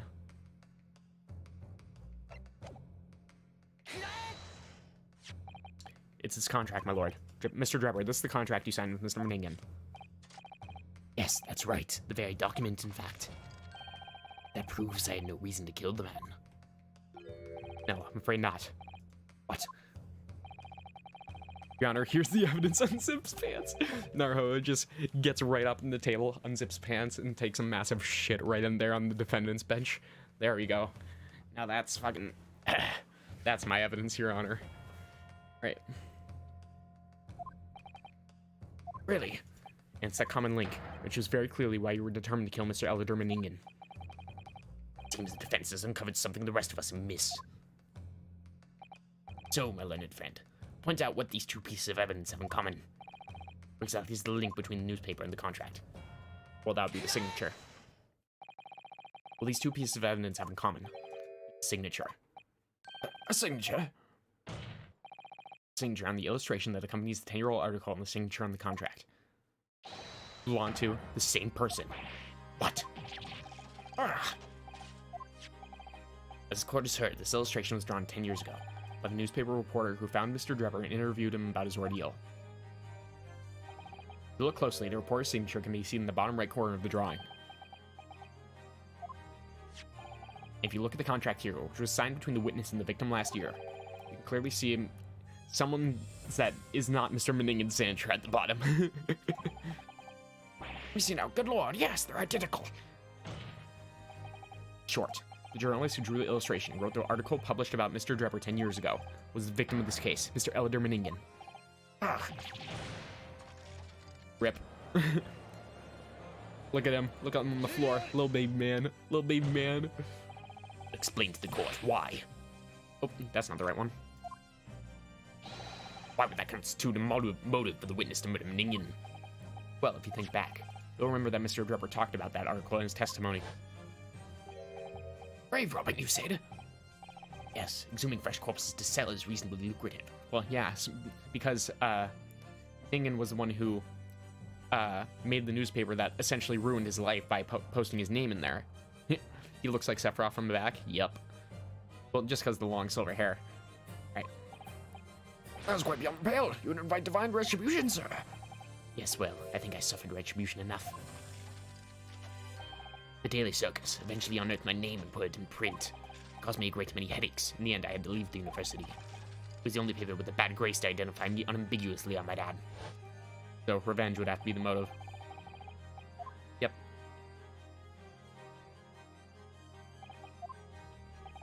At the time, you were a student of the University of London who dreamt of being a scientist. However, a single newspaper article changed your entire life. So Mr. Minnigan used to be a newspaper journalist, did he? He did, my lord. In fact, it's a widely held belief that Minnigan managed to position himself at the heart of his criminal network, thanks to the dubious connections he made during his time as a reporter.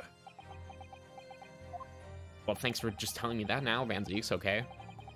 Right. So you had to give up on your dream and leave university. You lost everything. Eventually, you found yourself working in the field of science, but only in the shadows. And all because of that article, written by Mr. Minnigan. Enough!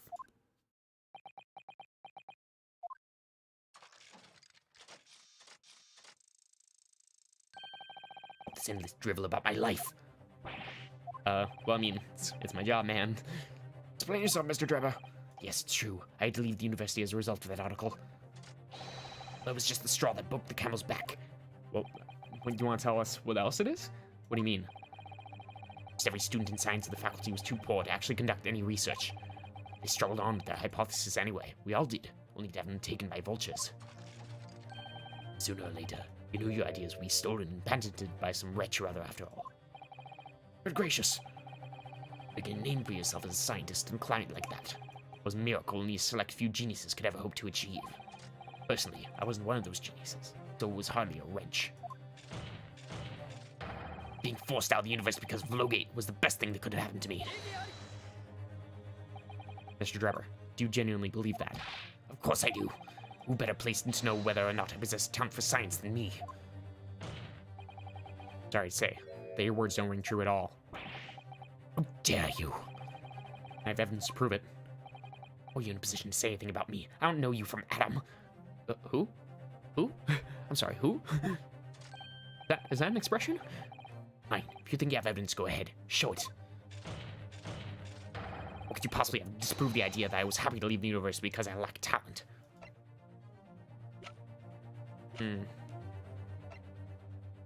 God. The science trophy, most likely. You remember this, Mr. Drebber? We found it at your workshop. Is that a Royal Society trophy for excellence in science? Well, yeah, you said that you found it as well at the beginning of the trial, Van Zeeks. Come on, keep up, my guy. What exactly is this trophy, Council? It's the greatest honor that can be bestowed on a young scientist, my lord. No higher accolade. It recognizes emerging talent and promises a bright future. Good gracious. The prospects for the future were excellent, weren't they, Mr. Drebber? Because even then, you were a genius in your field. But you lost everything. You had no more future. Your talents would go to waste. All as a result of this one newspaper article. I don't know when you realized who Mr. Minnigan was, but when it dawned on you that he was the same journalist who 10 years ago you ruined your life. It's abundantly clear that you had no intention of forgiving the man. Okay, so that's why it was so elaborate, because Minnigan came to him in the first place, and it was only then that Drebber realized who exactly he was, and he's like, oh, how about I kill you in this entire invention that you want to make? That's pretty ironic. And I gotta say, that's kind of based. I agree with that.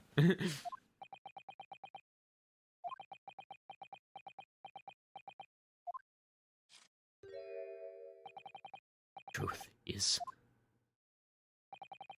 Finally, he's gonna fold. Let me guess, get shot right now. Oh. Let me guess, Lord Vortex? Dr. Scythe? Huh?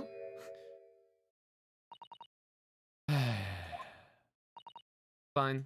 Clearly this has run its course now. What? I admit it. All of it. Oh shit, okay.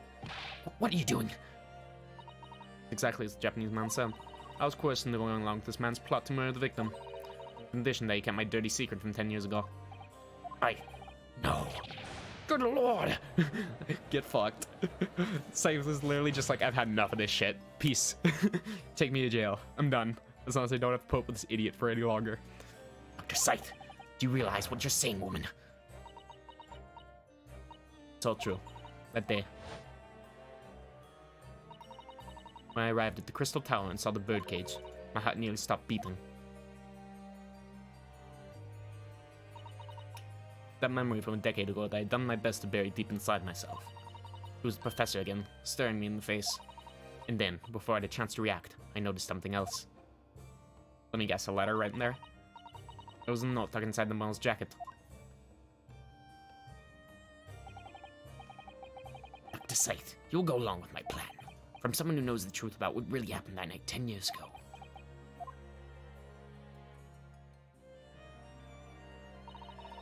All the instructions were there in the note. Every detail was meticulously written out.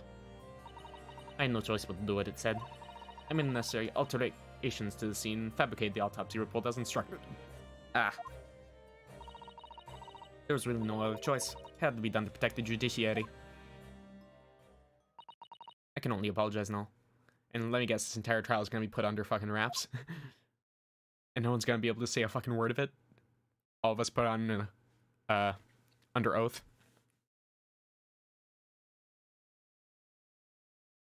I'm about to get my cheeks clapped by Lord Vortex now. Why on earth would you buckle now? Well, there's no point in trying to hide it anymore, is there? I would have done anything to stop it coming out, even collaborate on murder.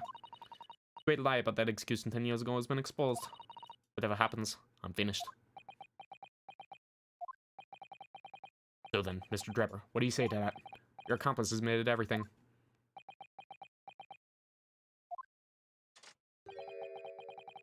Surely it goes without saying. Admit your part in it too, then? I admit nothing. All. At all. Oh shit, okay. Oh boy. Oh, we're in for a long haul, it seems. Okay, this is kind of dragging, I'll admit. Right. Have you forgotten that the kinesis machine was ripped to shreds by an explosion? Short of me admitting to a crime. There's really no possible way for you to prove I did anything wrong. Damn it! I hate how he's right about that. Like, we can prove that Scythe switched the bodies, but not that he actually committed the murder. Alright. Whatever this man says, I admit everything. He threatened to expose my secret, so I went along with this plan. And Lord Van Zieks. Yes. I hope you'll accept my apologies. What happens next is in your hands, of course. That smile. That smile. It creeps me out and yet is incredibly arousing. I've heard more than enough now. Hereby present the final findings of this court. This trial is not the proper form in which to presume the alleged wrongdoings of Mr. Drebber. The defendant is Professor Benjamin Dobinbough.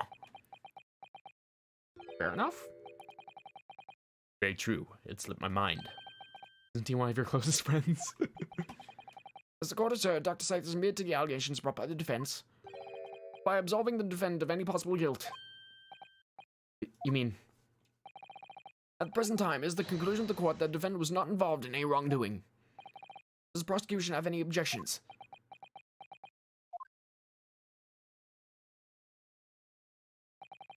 None, my lord. We won? Like, we I guess we won?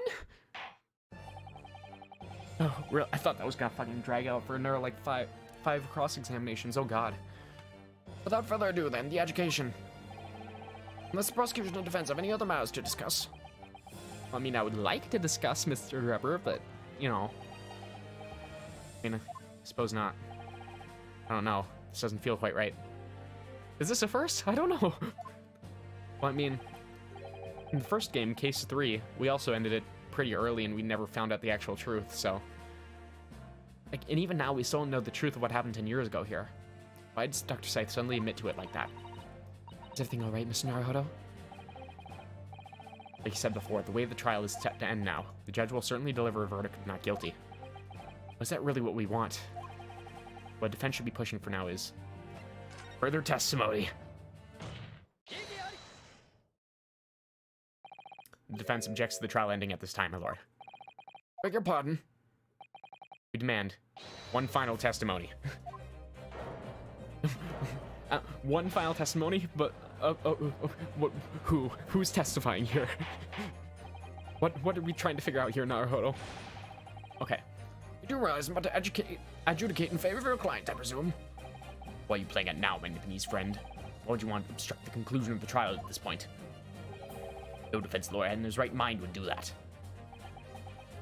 I just want to know the truth, my guy. Listen, Naruhodo, what exactly are you thinking?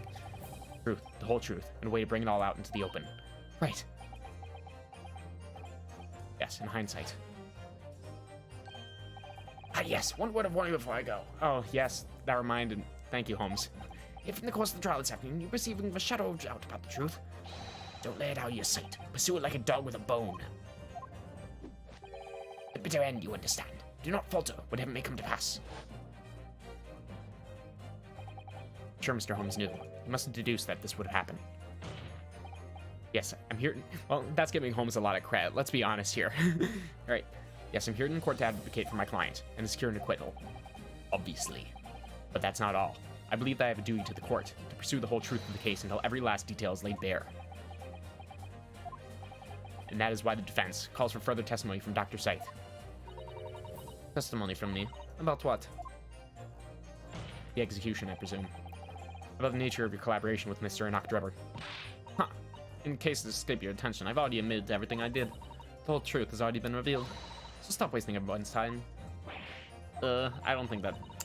As the lordship made very plain, your client will get the acquittal you want from. Simply no point protracting this business further with an arduous cross-examination. Fancy, you gotta back me up, thank you. Yeet! My leg! Pray forgive my careless handling of that halted bottle. I slipped. Oh, God, his theme. That's what you call it? What's your objection, Lord Van Zieks? Prosecution. Also calls for supplementary testimony from the witness. Don't be stupid. Oh, I don't know why that animation suddenly fucking 4 frames per second. Right. There's more of this case that has yet come to light. And I will join my learned friend pursuing the facts until the bitter end. You'll what? But Fancies. It's most irregular, to say the least. However, as the prosecution also calls for it, I'll uphold the request. Dr. Scythe, you will testify for the court, explaining the full extent of your involvement in the murder apparently committed by Mr. Drebber. Very well. Oh, it seems we are still gonna keep going. Good. I was dragging to keep going, but now I've... Yeah. I feel like we do need it, though. It all began at the scene where I saw the waxwork and note tucked inside its jacket. The actual body of the victim, as indicated in the note's instructions, was beneath the experimentation stage. Yeah, we don't even know about the knife that was put into the victim either. Well, I mean, the screwdriver. But they had to be arranged in certain ways to implicate the defendant, which is my job. I enlisted to help the entire forensic investigation team to address the scene appropriately. The truth about the execution 10 years ago was a state secret at the highest level. I have to protect it.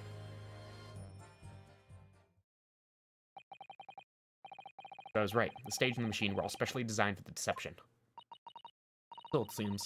And all meticulously prepared. You did well to see through it. You're a very shrewd boy. Ugh, don't say that while looking at me with those eyes, miss. Oh boy. So kind of you to say.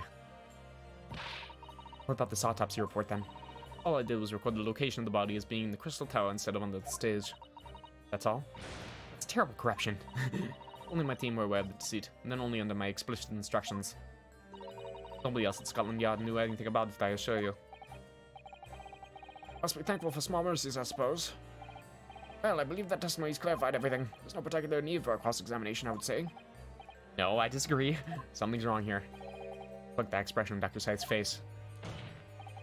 The defense is right to cross-examine any witness following testimony. What's it about you Japanese that makes you all so doggedly persistent? Well, that just means that you're fearful of me, miss. Right. Very well. If you desire, counsel, proceed with the cross-examination. Yes, my lord.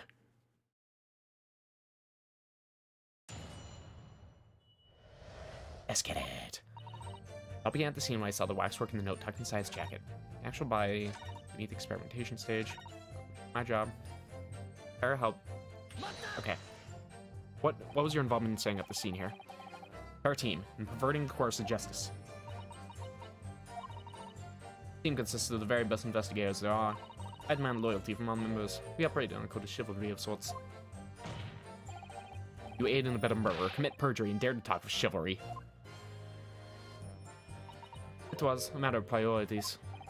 What? Nothing was more important than protecting the secret of the professor. My team did what was necessary without losing sight of the primary goal. I considered their conduct as exemplary. Ugh. Don't concede the point, Mr. Naruhodo. You mustn't let her win. I need a lawyer. This is the one statement that you can sum up the entire bit of Ace Attorney with. This, I need a lawyer. I am the lawyer. Damn it. I need a lawyer. You are the lawyer. Fuck. Right. Take that silence as tacit acceptance. Now, can we move on? Okay. The truth is a state secret. You had to protect it. Tell us about the truth then. But what cost? Faith in Scotland Yard's going to suffer a terrible blow as a result of this. And your precious secret is out now anyway. Yes, as I say, I take full responsibility. Slow me down. Dr. Scythe! Really, there was some other way you could have protected the secret. No, there really wasn't. I've done my utmost, believe me. In many ways, I respect your determination. Ugh, nearly froze under that cold stare. She said that. Ugh. I do believe she was being genuine, though, Mr. Naruhodo. I mean, I'll take it. Okay, so that's her story. She's admitted everything and revealed her full involvement in the crime. I do wonder if could really be much more to it. Well, I don't know, but I just have a feeling. You, Mr. Naruhodo? The truth is, I find it strange, too. Those two are reacting to this in completely opposite ways, I mean. Yes, exactly. For some reason, I feel sure they're still trying to hide something. Okay. When I saw the waxwork in the note tucked inside its jacket, tell me more about the note. What you described before, it sounds like the note was anonymous. Do you have any idea of who was behind it? There are very few people who know about what really happened 10 years ago to start with. But anyway, I never heard of this engineer, so no, I had no idea. Yet despite not knowing who was behind the plan, you went along with it. I had no choice. Protecting the professor's secret was my only concern. The horse is bolted now. The stable door will never shut again. Scotland Yard's reputation will be immeasurably damaged as a result of all this. Yes, thank you, Lord Van Ziegs. I'm well aware of that. Well, as I understand it, what you found in the birdcage was the waxwork mold. Where then was the victim's body? Okay, was the screwdriver there, though? We knew about the special construction of the stage used to carry out the trick, then. It was quite obvious what happened with the victim and the waxwork.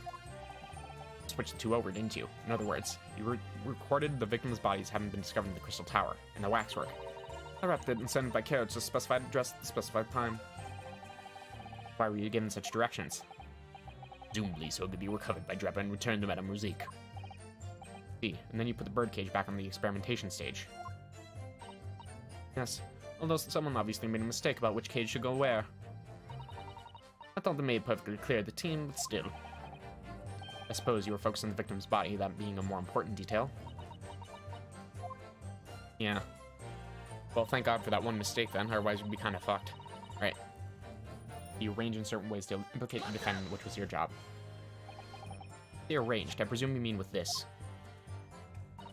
Yes, the instructions in the engineer's note said something along the lines of fabricate some evidence to make it clear that dobinbough alone could have killed Meningen. That's putting a lot of faith in her, don't you think? So you mean that was your doing? I fetched Dobinbough's ridiculous screwdriver from the stage and took it with me, alone, to the abyss under the stage where the birdcage had fallen. Alone, Doctor.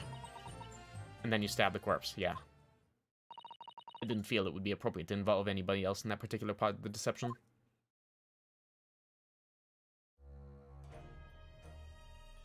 Oh, what's this? There was a void under the stage where I found the birdcage lying in the dirt. I approached it, leaned down, and slowly opened it up. Okay, but what's with this ghost storytelling here? Then took the screwdriver in both hands and plunged it into the man's chest.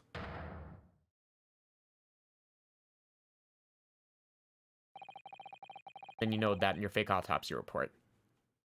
Because I'm pretty sure that in autopsy reports, you can tell if a wound is pre or post death.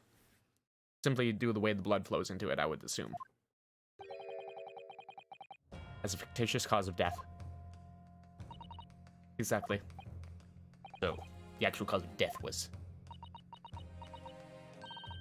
the trauma resulting from the 30-foot drop. My word. What is it, Mr. Zato? Something about Dr. Sai's last statement. Lying on my mind, that's all. Yes, mine too. Let me just open that autopsy report again. Dear Meningen. Oh, accidentally. My bad. Alright. My mouse went off the screen and moved that. Alright. Broken vertebrae, most likely resulting from an impact after a sudden fall from a considerable height. Broken vertebrae. Man, would vertebra be what would be broken if you fell feet first? I feel like that's what's odd to me. Alright. Yes, mine too. Dr. Scythe. There's really no need to shout. I can hear you perfectly well. I need to make sure you can hear me, woman. The defense calls on you to add what you just said to your formal testimony. Oh, which part? Okay. Real cause of death, what she did to the victim. Okay. Verge of a wound to the chest appears the heart inflicted by a sharp object. Okay. Screwdriver itself. Blood on it. Okay.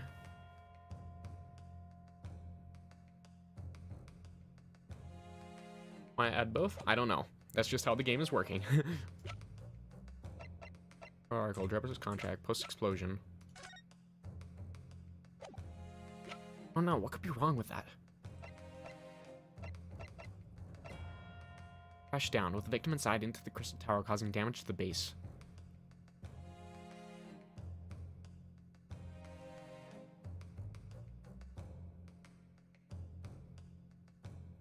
This is the one that...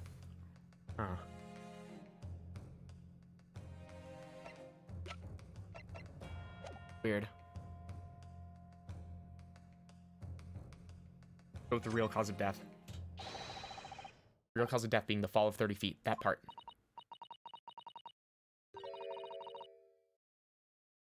Fine, that's what you want. Just stop yelling, please. Prosecution concurs. Shut the fuck up, Naruhodo. Why are you even here? Very well, you supplement your testimony now, witness. You wish, my lord. Actual cause of death was the neck trauma Meningen suffered from the 30-foot fall. Press that. Quite sure of that. It was as a result of a broken neck. Yes, as a professional, that was more than apparent. Never know just by looking at the photograph of the victim, though, would you? Oh, it's very true. Obviously not.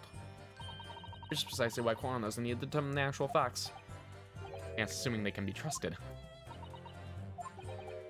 There's no point calling your assessment into question without evidence. Let's get back into the testimony. Very well. Okay. Cause of death was suffered from a 30-foot fall. I don't know, maybe I can just show the autopsy here. Right. Stab wound to the chest. Autopsy report.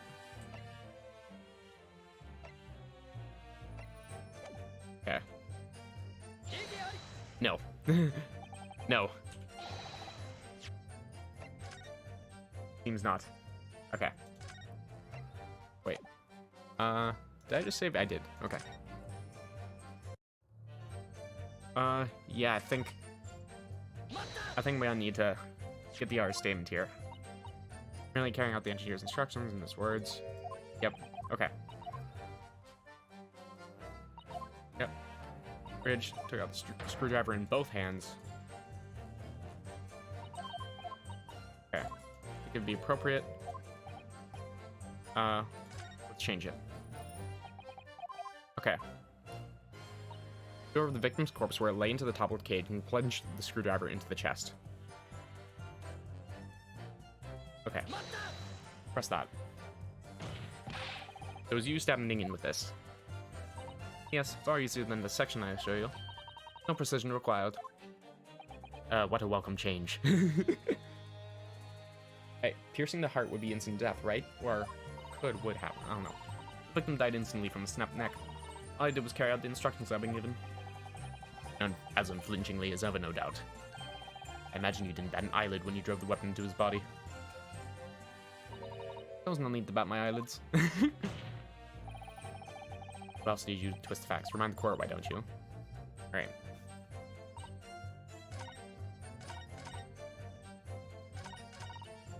Okay. Go over the victim's corpse and plunge the screwdriver into the chest. Oh. Not sure which part is wrong. Okay. Takes a bit for the blood to drain from your body when the heart stops beating. Hemorrhage of a wound to the chest that pierced the heart, inflicted by a sharp limb. Or should I present like the birdcage? Like...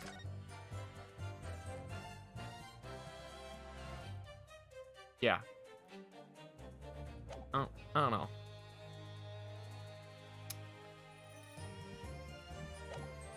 Guys, what do you think?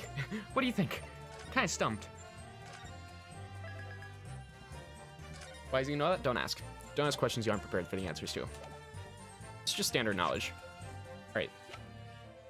You want the birdcage? Damn it. Shit. Alright. It's either this or the autopsy report. Autopsy report. No.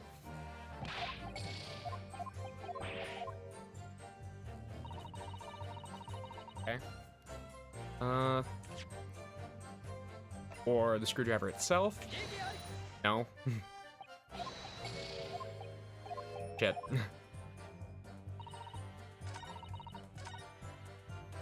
Go over it, plunge the screwdriver into the chest.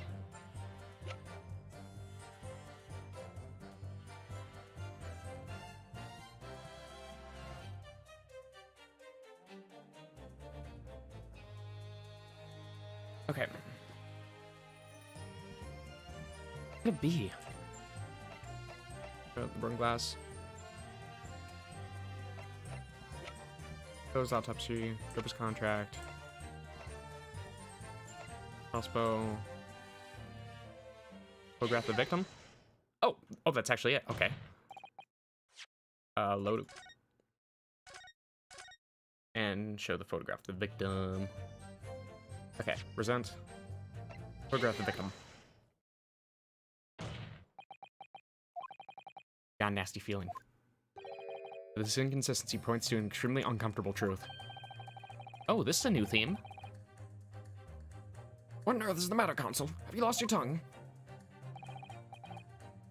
Apologize, my lord. Dr. Scythe, in that last statement of yours, there's just one point. It seems to defy explanation. Out with it, my learned friend. There's an obvious inconsistency between your description and this photograph. Oh, and that would be the blood surrounding the wound. Yep. That would be what I assume it is. Which shows the victim in the birdcage following the events that led to his death. The court has already examined that photograph in depth. There's nothing new we can learn from it. Yes, we have already considered it, that's true. But have you considered it again? But we now know the facts to be different. What do you mean? I believe we should let the defense explain. The alleged inconsistency, and that would be that with the actual wound, I think. Look closely at the blood stain in the victim's chest. It clearly extends in a downwards direction, towards the man's feet. Huh. Why is that significant, Counsel? Victim was stabbed moments before the kinesis machine was set in motion. That's entirely expected. Oh, of course. No, that's not what happened. Exactly, my lord. Dr. Scythe made very clear in her testimony just now that the point at which she stole Professor Dobinbough's screwdriver and stabbed the victim was after the grand deception was set in motion when the birdcage had fallen below the stage out of sight. From the shape of it, it's clear that the birdcage would have fallen on its side after the 30-foot drop. If the victim had really been stabbed whilst inside the birdcage in that position, blood from the wound would have spread out equally in all directions. For it to have formed the longitudinal appearance we see in the picture is inconceivable. Actually, if he was stabbed before falling down, wouldn't the blood stain go up? I don't know. Given that the victim's blood seeped vertically downwards from the wound, it must be the case that when you stabbed Mr. Meningen, he was standing up. Short, Dr. Scythe. Relay's testimony was a total fabrication. Right. Why? Why? I gotta know. I gotta know. Okay. If heart is what pumps blood through your body, if it stops, the blood will slowly drain from brain, lungs, and our internal organs, causing death. It takes a couple of minutes. Yep. It's not exactly instant. Either that or you die of shock.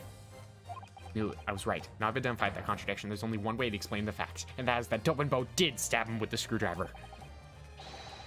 We've all been under a grand misapprehension here. What? Sort of misapprehension. Dr. Scythe. Claim you're coerced into helping Mr. Drebber as a result of the note you left in the waxwork. You claim that you made changes to the scene of the crime to implicate the defendant, and you claim that you authored a fake autopsy report to cover your tracks. But one of those claims is an out-and-out lie. Because the question of what the bloodstain really tells us only has one possible answer. If that's the case, what is it, man?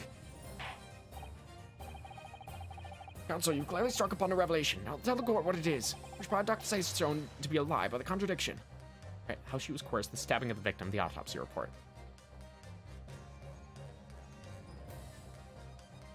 Well, I would assume the actual stabbing? Alright. The answer is very simple if you consider the sequence of events. If, when the victim was stabbed, the blood from the wound seeped downward, as it did, we can be sure that the victim must have either been sitting or standing upright at the time. As you rightly point out, the birdcage would have fallen on its side when it fell beneath the stage. Yes, it would, which tells us that the victim must have been in that position of his own accord. It's impossible. The man was dead, remember? No, that is a misapprehension. So he wasn't dead. When the birdcage fell from the stage to the void below, it must have hit the ground with considerable force. But I'm guessing he was still alive. Probably. Maybe. Possibly. I don't know. Maybe it absorbed enough shock. But Mr. Meningen didn't die in the fall.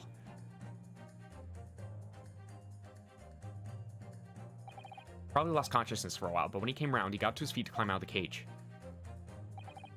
Just as Dr. Scythe appeared. And then he was stabbed then. If the victim was in fact alive at that point in time, it changes everything.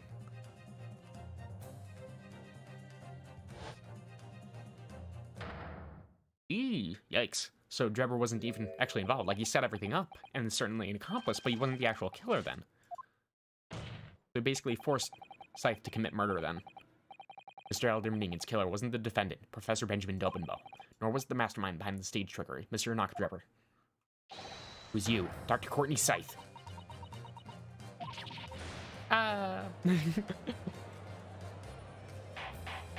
Oh, fuck, this music. Order, order, order. Can this possibly be true? Have you been taking me for a fool? It was you, wasn't it? You killed him. Oh. Did he not intend on actually killing him? Oh. Hope that by admitting to be an accomplice in Mr. Drebber's scheme, the trial would end before you were accused of a far worse crime. Cold-blooded murder. But do shut up. So desperate now, you're making all this up. As if I would do something like that. Yeah, that's a small little oopsie there. I assure you, the defense is not desperate, Doctor. Mr. Naruhodo has established the facts using evidence and logic alone. Ha! Logic. Don't make me laugh. Sadly, your logic is a gaping hole in it. Yeah, because Dobinbough now could have possibly killed him with the screwdriver. I thought it was obvious. Motive, boy. You're lacking motive. Oh, that too. What possible reason would I have to kill Mr. Meningen? Meningen was involved in a number of criminal activities, from coercion to theft to murder. There's no known connection to Dr. Scythe there.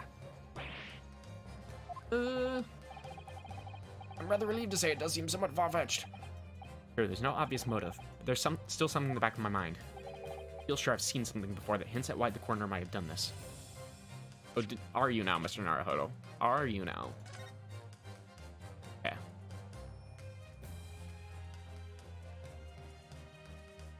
Could it possibly be just out of sheer paranoia? Because he was the one who created that image? I don't know. Trevor's contract. Okay. Mad Sheep Rampage, yep. Health floor. Oh, nothing there. Nothing linking them both. That confirmed by hanging. Black's head. Science trophy. Piece of broken glass. The camera. Photograph of Trevor. The wooden birdcage. The photograph of the balloon. Screwdriver. The autopsy report. Yeah. Huh. For exhibition newspaper. For attacked. Lost cat. Oh, that's gotta be it. It's the cat. The cat has the little secret Mason link to all of this. Oh, that's what we were fucking missing. It was the goddamn cat. Shit. No, it was the art man. Okay. Yes, I might have tampered with the crime scene and concocted a fake report. But murdering someone for no reason is a very different story. No, when you question what possible reason you could have for wanting to kill Mr. Meningen, something didn't come to mind. What? What was it, Counsel? Enlighten the court at once. Yes, we saw it yesterday, didn't we? Something that seemed strange, but we had no reason to suspect it at the time. Was strange. A particular object that explains why Dr. Scythe would have wanted to kill Mr. Meningen. The Iron Mask? Scalpels. Yes, obviously. It was the scalpels. Most likely the Iron Mask. The Iron Mask. You've lost me. Huh? I'm sorry, Mr. Naho, but why the Iron Mask? Well, of all things I saw yesterday, it left the greatest impression, so... Damn it. Okay, I said the wrong thing. Oh, scalpels. Perhaps I made more... Wait. Huh? Where are you going with this? You say scalpels. Right. It would appear that word has struck a chord, Doctor. You, come on, out with it. It was yesterday when we visited your laboratory. Look at this big thick book here. Yeah. A lot of scalpels, but I don't know... What's the link with the scalpels, though? Okay. Entry for a lot of scalpels. Where are they going with this? 500 scalpels a month. First, I wonder what on earth you could be using that many scalpels for. But actually, I realize now that it's not the scalpels themselves that are significant. It's money for them. Disappearing every month from the department's accounts. Yeah, it's the... Yeah, I joked about before, but it could very well just be money laundering. Its criminal organization relied heavily on extortion for its funding, tracing the money from the forensic investigation team's account to find where it was going would be extremely straightforward. I see. Okay, that makes sense now. 10 years ago, when Mr. Meningen was still a journalist and wrote this article about Mr. Drebber, he may very well have stumbled upon information as he was researching the story. Information relating to Dr. Scythe's darkest secret that he would use to rack money from her for the next decade. Darkest secret? Good lord, you mean... I don't know what happened on the night of that execution 10 years ago, but clearly, the opportunity to rid yourself of that menace was too tempting to pass up. So in the end, you weren't coerced at all, were you? You did it entirely of your own free will. You stabbed Mr. Meningen in the heart with all your might. Silence the blackmailer, or renew your dark secret forever. There we go. Okay, that makes sense. You'll never understand, none of you. We've had to keep covered up all these long years.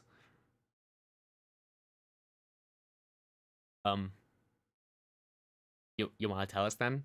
Like, this your chance? Tell us about the Mad Sheep Rampage.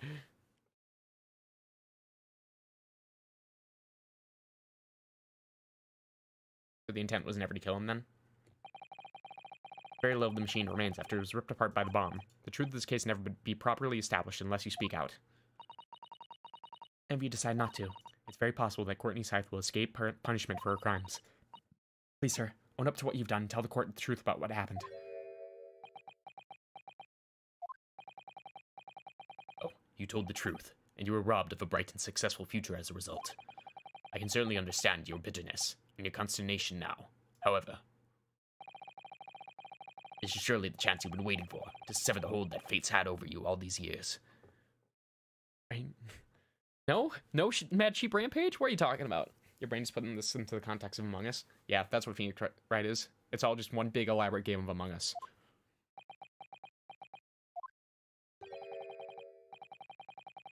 A high voltage instantaneous kinesis. I mean, really.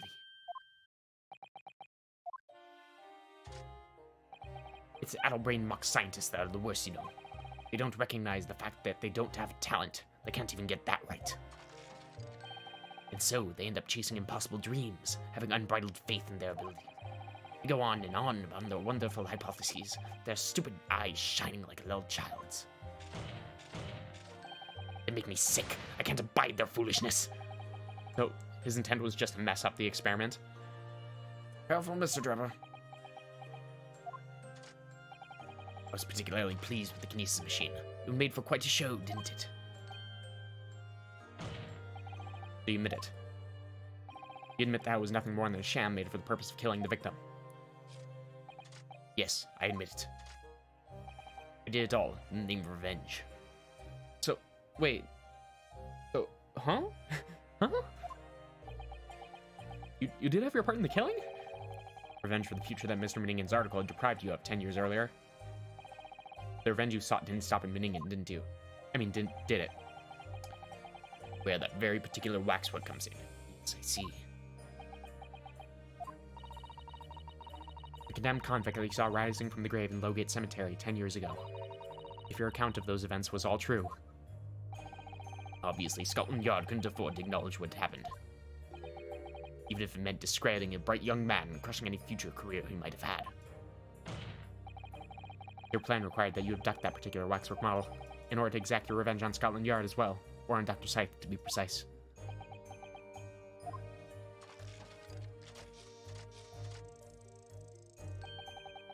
It was a year ago. By some extraordinary twist of fate, Meningen turned up at my workshop. He didn't remember who I was, of course. He just wanted to employ my services as an engineer. He happened to have a paper with him. An article on the front page caught my eye. About the coroner and that bogus Autopsy being appointed head of a new forensic team. When I learned that news, my cognitive processes started to devise the plan. Hey Haru, how's it going? Hamster time. Only Lumia sus? Fuck, she figured it out, damn it. You'll never take me alive, though. Ah!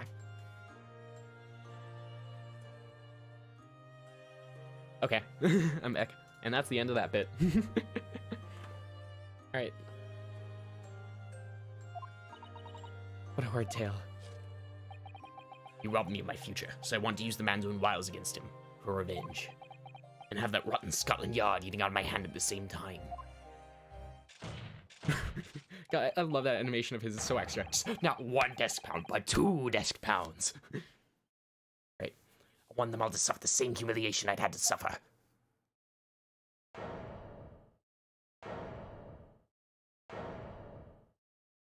Take this scene, but replace it all with Vine Boom sound effects.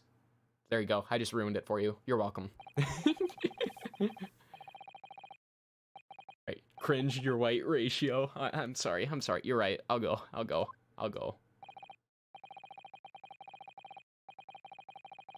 Certainly, no one has the right to destroy another's prospects, especially for purely selfish gain. And yet, in carrying out your plan, you did exactly that to someone else, did you? Did I? Professor Dobinbough's only crime was passion for his hypothesis, but he had no compunction about sacrificing his future to effect your revenge. You knew that he would forever be branded a failure and a fraud. And just making a cycle, then. Perhaps life treated you unfairly 10 years ago, and ours misconduct left your life in tatters. But remember this. Your own actions result in exactly the same thing for another perfectly innocent young man.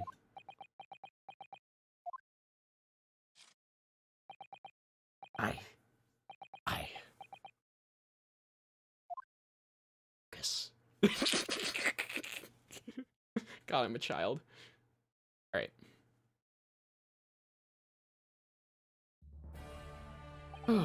Lord Van Zeeks, what of Dr. Scythe? An immediate warrant for her arrest has been granted, and she's been remanded in custody, my lord. I presume she will face trial in the coming days, along with Mr. Drebba. Yeah, and Lord Vortex probably isn't gonna be too happy with us, considering that he wanted her not to even testify in the first place. Most regrettable situation indeed. Made great contributions to her profession over the years. It really is a hard truth to swallow. However, that's a topic for some future occasion. For now, Professor Dobinbough. Oh, yes? Seems there was a great deal more to the experiment than you realized. However, I think we can assume now that all the sordid details have been brought to light. It's been a very long and profound trial, but I'm pleased to say you are absolved of all guilt. This whole experience has taught me a very great but painful lesson. Me, the staircase scientist, this devotee of natural philosophy. I've been selfish and self-centered, and above all, a fool. Me. Actually, no, that would be Haru, since she's the scientist here. Right. Professor. I spent my life thinking of nothing but my research. Misguidedly believing I could do whatever I set my mind to, despite my lack of talent. The worst of it is, in the process, I've caused others pain and misery. Others who are far, far greater people than I. No, Professor, that's not true. Don't tar yourself with the same brush as Drebba. What happened was his doing and his alone. His outcome is his fate, not yours. You're not to blame in any way. Lord Van Zeeks. The derision with which he referred to earlier, calling you a fool, talentless even. The man has no idea. Believe in yourself and work your fingers to the bone to realize your dreams. That's laudable, not laughable. No one has the right to deride another for such choices. Fuck, he's winning me over. Oh god, he's racist, but he's oh god. He's winning me over, but he's racist. Fuck, this is the worst predicament imaginable. Wait. Oh. Thank you, Brock. Oh, ladies and gentlemen of the jury, Yes, my lord. it's this court's expectation that you find the defendant not guilty of the charge with which he stands accused. I presume there are no objections. None for me, my lord. Not. Well, it has really made me think, but this is the right decision. All been proven methodically and rigorously. I have no misgivings whatsoever. What's that? He's done, is he? It's all over? I don't know what's become of the yard these days. I don't recognize the place. Very well. In that case, I hereby pronounce the defendant. Hey, we did it. Pog champs. Right.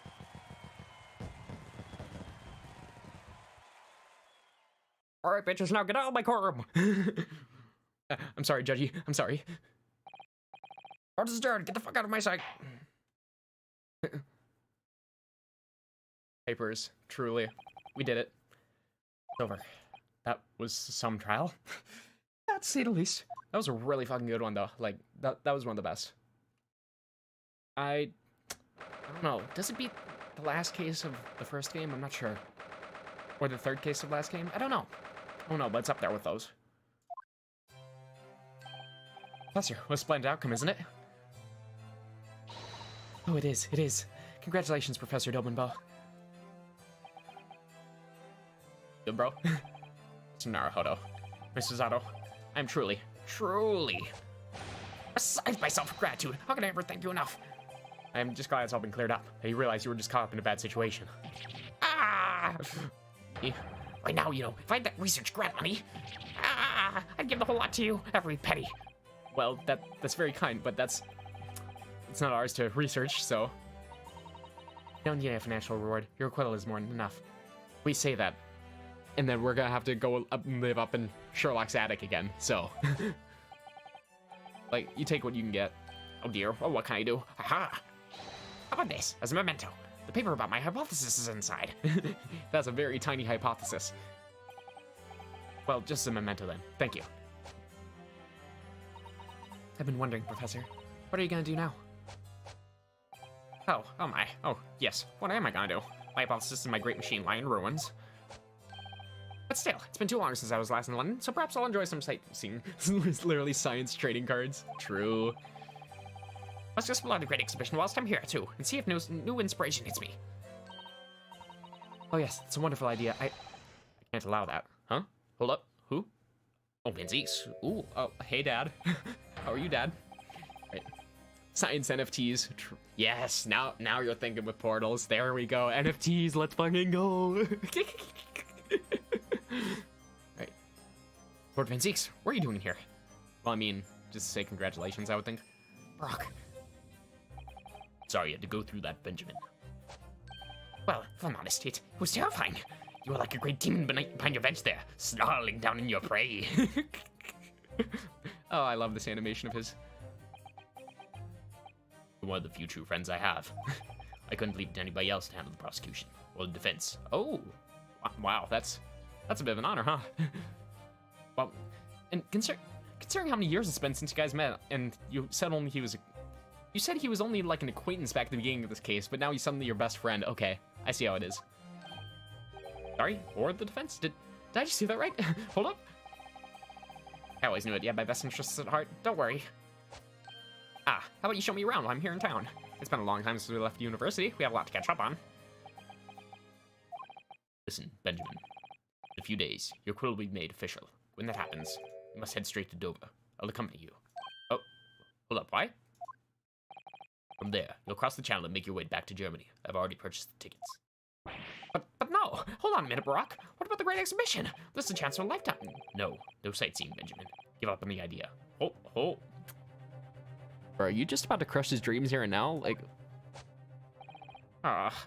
sometimes it's hard to see any warmth in those eyes, Barack. Lord Van Zieks? What's all this about? Necessary precaution. Oh.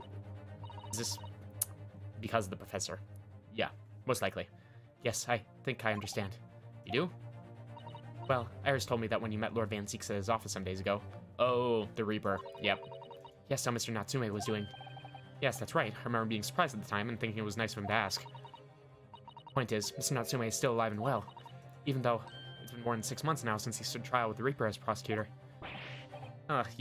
Yeah, the Reaper's influence doesn't stretch overseas. Those in the Reaper's sights meet their end days or sometimes months after their acquittal. That's been the pattern up until now. But of course, we know that both Mr. Natsume and Gino were completely innocent. True.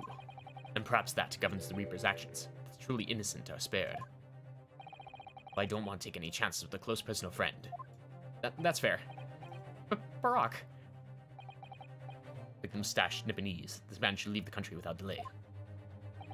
That's why. I'm packing him off to Germany at once. Right. Does your friendship package get any say? Yeah, literally just gets shoved off to Germany. Like, fuck off, bye. Goodness, was this your intention all along then, Lord Van Zieks? Bart, where people think of him as the Reaper, this man seems absolutely merciless, and yet, sometimes I feel as though I don't understand him at all. Time to go, Benjamin. Back to the prison for the time being. Ah, yes, alright. Well then, Mr. Naruhodo. Thank you so much for everything. What year is this game set in? It is actually the exact year 1900. Like, the first game took place in 1899, but now it is literally 1900, so... Not all, Professor. It was a pleasure getting to know you. Best wishes, Professor Dobinbough. Well, once the dust is settled, you must come and visit me in Germany. Anyway, goodbye for now. Oh, we sure became fast friends with him. Now, my Nabinisi friend. Oh, yes. I thought you'd gone too. Yeah. We have matters to discuss. Can you spare me some time? Oh. I'll spare as much time for you as you want, Daddy. All right. Want to talk with me? I'll be waiting in the courtroom in 10 minutes. Okay. Not, like, just not now, but okay. Well, that was strange. For some reason, I didn't get that sense of impending doom as you walked away this time. Alright.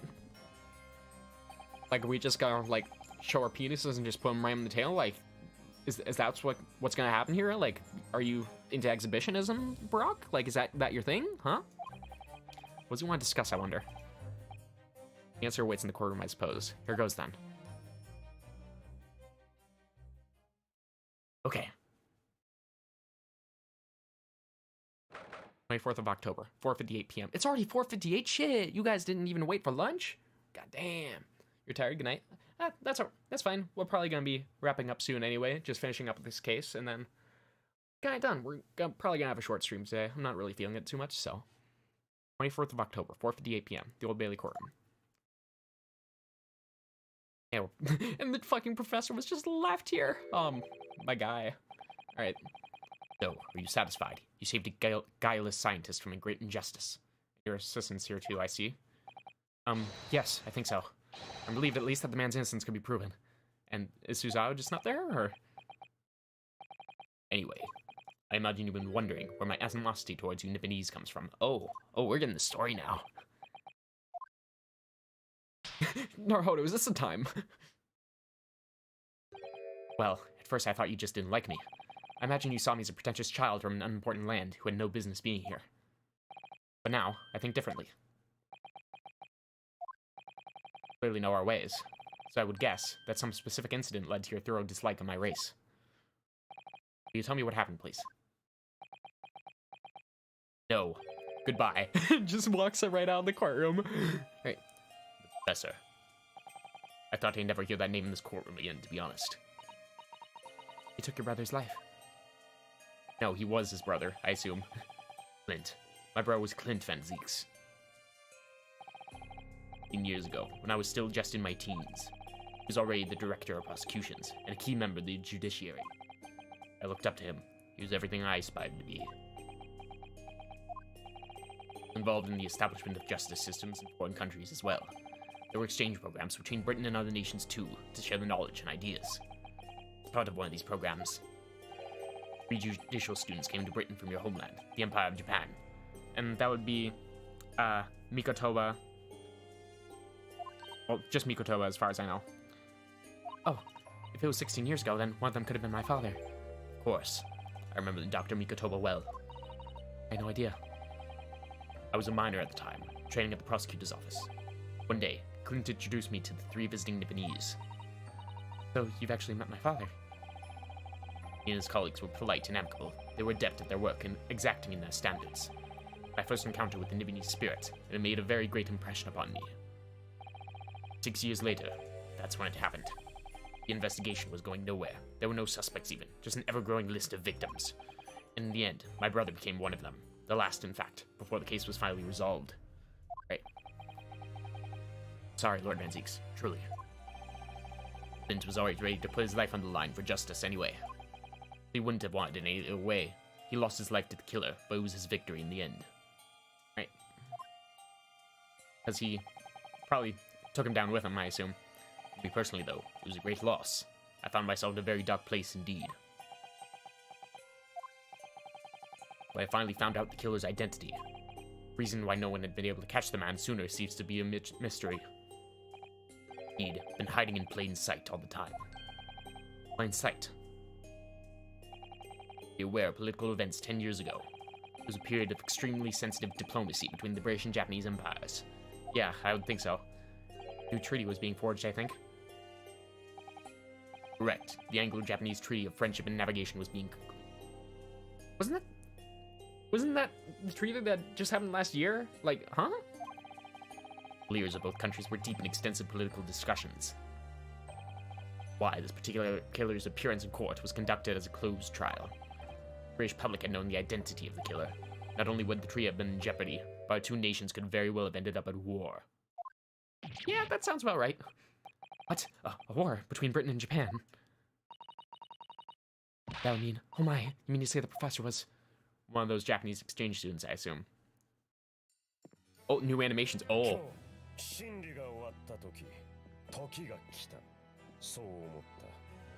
God, it's fucking Dio's voice actor. Oh my god, this is so fucking cool.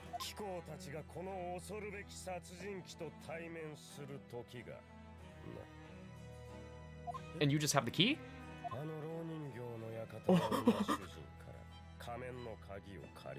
Oh, you just took it, okay.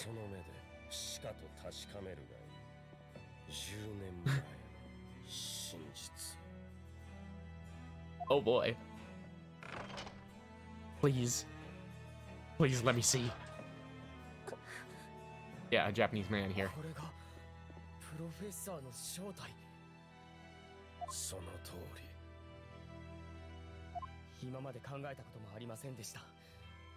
Was this in the original game? Because I didn't know what this was like in the original game in this scene. 犯罪史上最悪の事件。その殺人鬼の正体が日本人だったなんて。Yeah. 待ってください。この面影、どこかで見たことがある。そんな気がいたします。Okay, how so? Oh.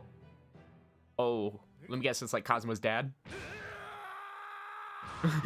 Cosmo, you okay, bro? Just a little pain, bro. That's fine.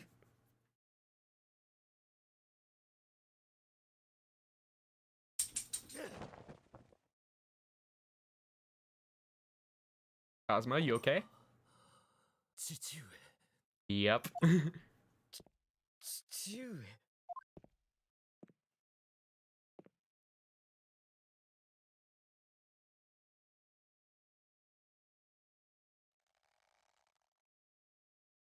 Yep.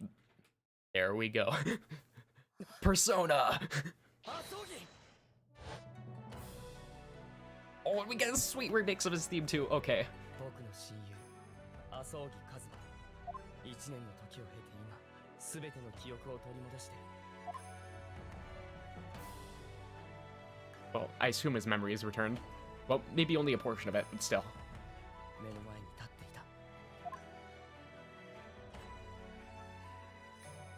た。 God, this is only case 3. Imagine what's gonna happen the next two. なるほど。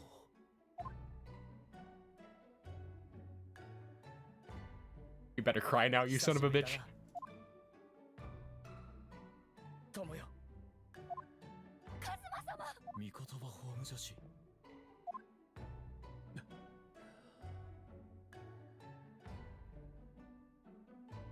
長い間、ご苦労だった。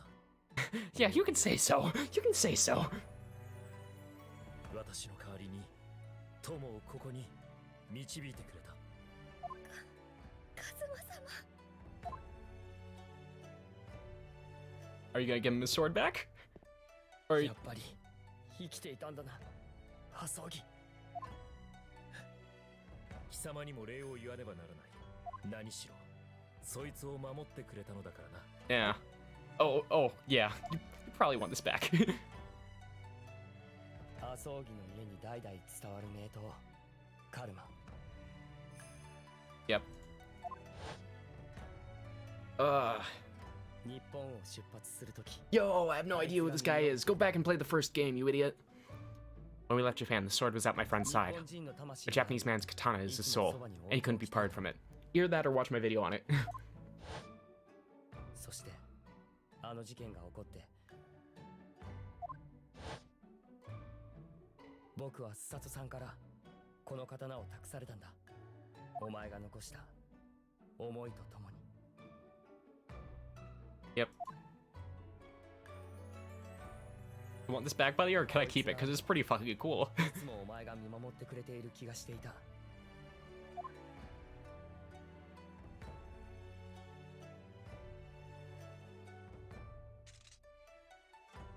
Have your sword in return, though? Like a little tradies? Just a little bit? Huh? I miss it. Please. やっとたどり着きました。父上。父上。まさか You heard him earlier. 知っていたのか。その面影。だけど、とても信じられない。殺人鬼の正体が麻生木和馬の父だったなんて。 Are you gonna No, don't fucking kill the waxwork. Come on, bro.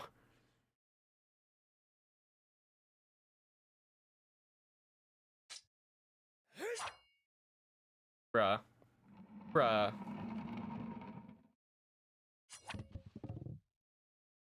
Plus, like, Rose hid something inside the waxwork.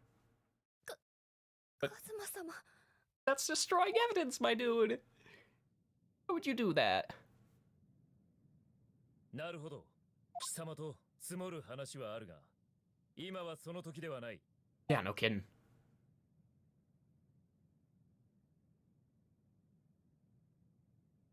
また会おう。 Yeah. Also, do you want your armband back, or should I keep that too, since you're a prosecutor now?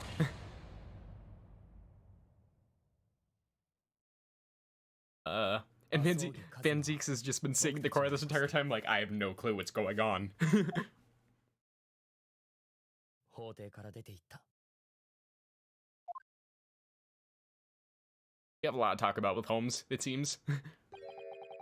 He's the living afterimage of the man who took my brother's life, is he? Yes, Kazuma Osogi, my best friend. 3 months ago, when Lord Vortex introduced us. Oh shit, okay, oh my god. Oh, fucking Espada Wolf, thank you for the raid. Thank you very much, oh my god. Hello, my name is Ilumi Revis. I'm fucking Incubus VTuber, hello. I play visual novel games mostly. I like voicing all the different characters and stuff, but hello. I hope you guys enjoy being here, playing more Greatest Attorney 2, and we're just reaching the end of the third case here, so. Fucking hello. Alright. Make yourselves comfortable. We're gonna be here for a bit longer still, so. Alright. An inkling something was there. Some connection. Why did Lord Vortex do that? Why did he make Cosmo Lord Van Zeek's apprentice? And when he was suffering amnesia too? Oh yeah, I should probably mention, like, if you guys don't want to be spoiled by this game, you should probably just head out now, like, just drop a follow and head out. Like, we'll be back with some our games in our time, and then you can enjoy everything then.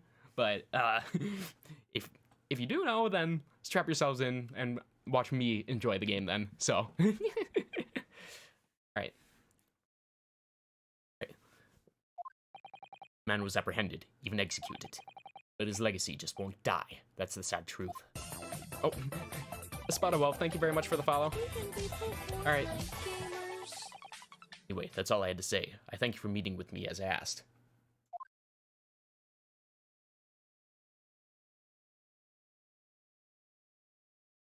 Goodbye, Father. I will see you another day.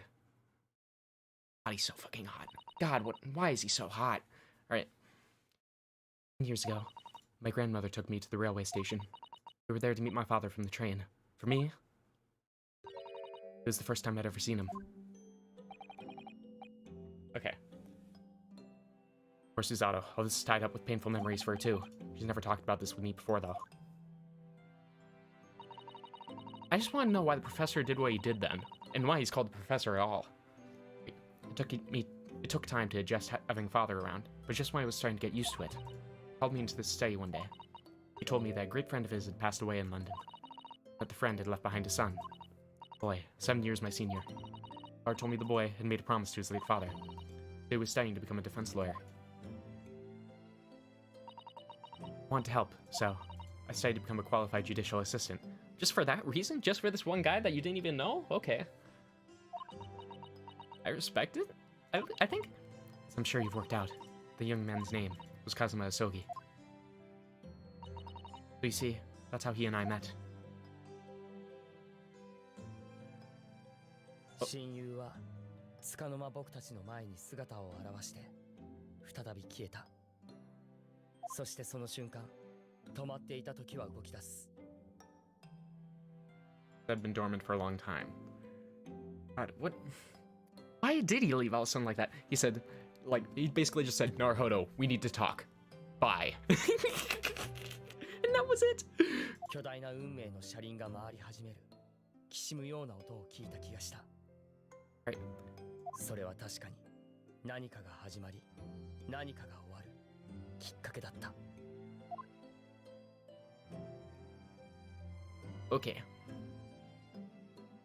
Is that the end? End. Oh, God. Fuck, guys. That was such a good fucking case. The ending just literally made it for me. Okay. Save that. And I think we're gonna be done with the Great Ace Attorney 2, but I'm not sure if I just want to wrap up stream or if I want if we want to go and do something else, like we can just watch YouTube and hang out for a bit. That'd be pretty cool. What if we did that? Sound good to you guys? All right. Metroid. I don't think Metroid is something that we're gonna be talking about here. All right. Yeah. So let's just switch the game here. Just chatting. Well.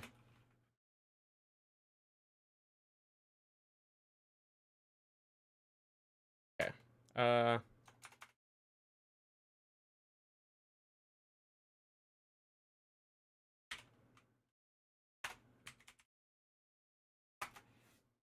There we go.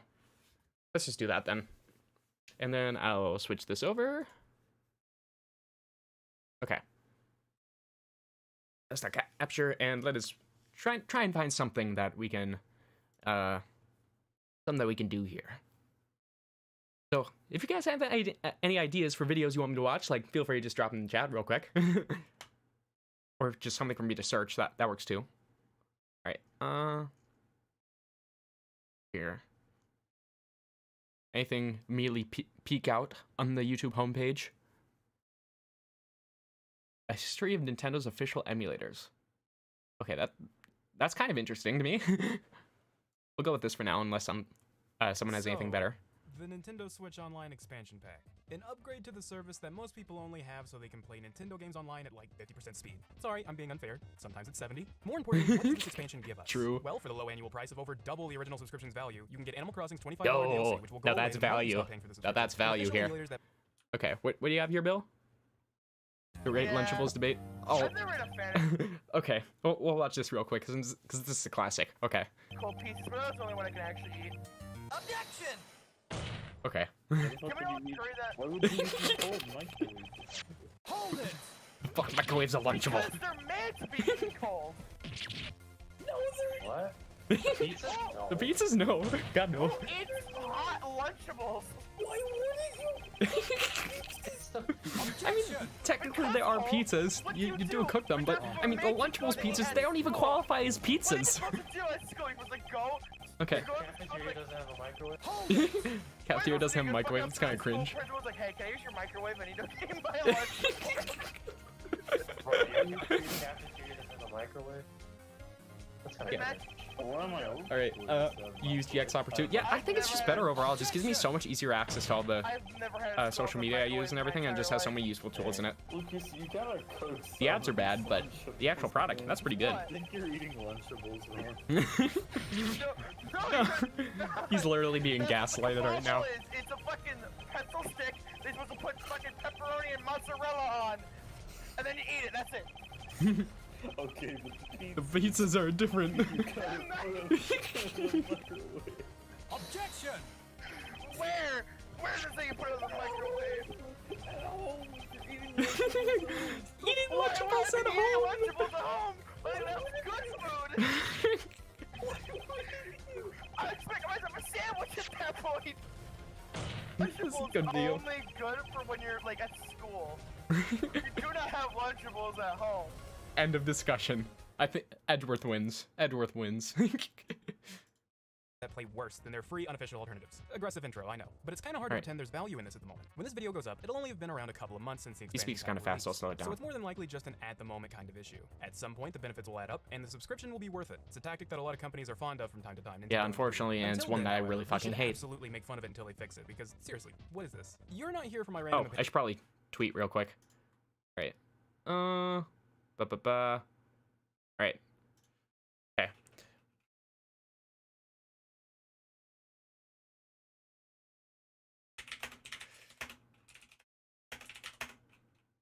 All right. And you guys gotta watch me tweet this in real time. How about that? Okay. And just add a bunch of tags. Gotta chase that cloud. And there we go. Easy. if you wonder how this is my social media marketing goes, this is how you do it. Like this is it. that's how you do the thing, Opinions, though. and that's You're all I here do. for information. That And is the how I information people have been socialize. sharing about these emulators is very interesting. Mostly the Nintendo 64 collection, mostly bad things. Many are going as far as to say it's Unfortunately. the worst emulator Nintendo has produced yet. It's citing pretty things like bad, but atrocious it's input I wouldn't lag, think it's the missing worst. features, and severe The graphical Wii U issues. was pretty You may have bad. seen the screenshots Like of the Dark Link room. That's supposed to be water.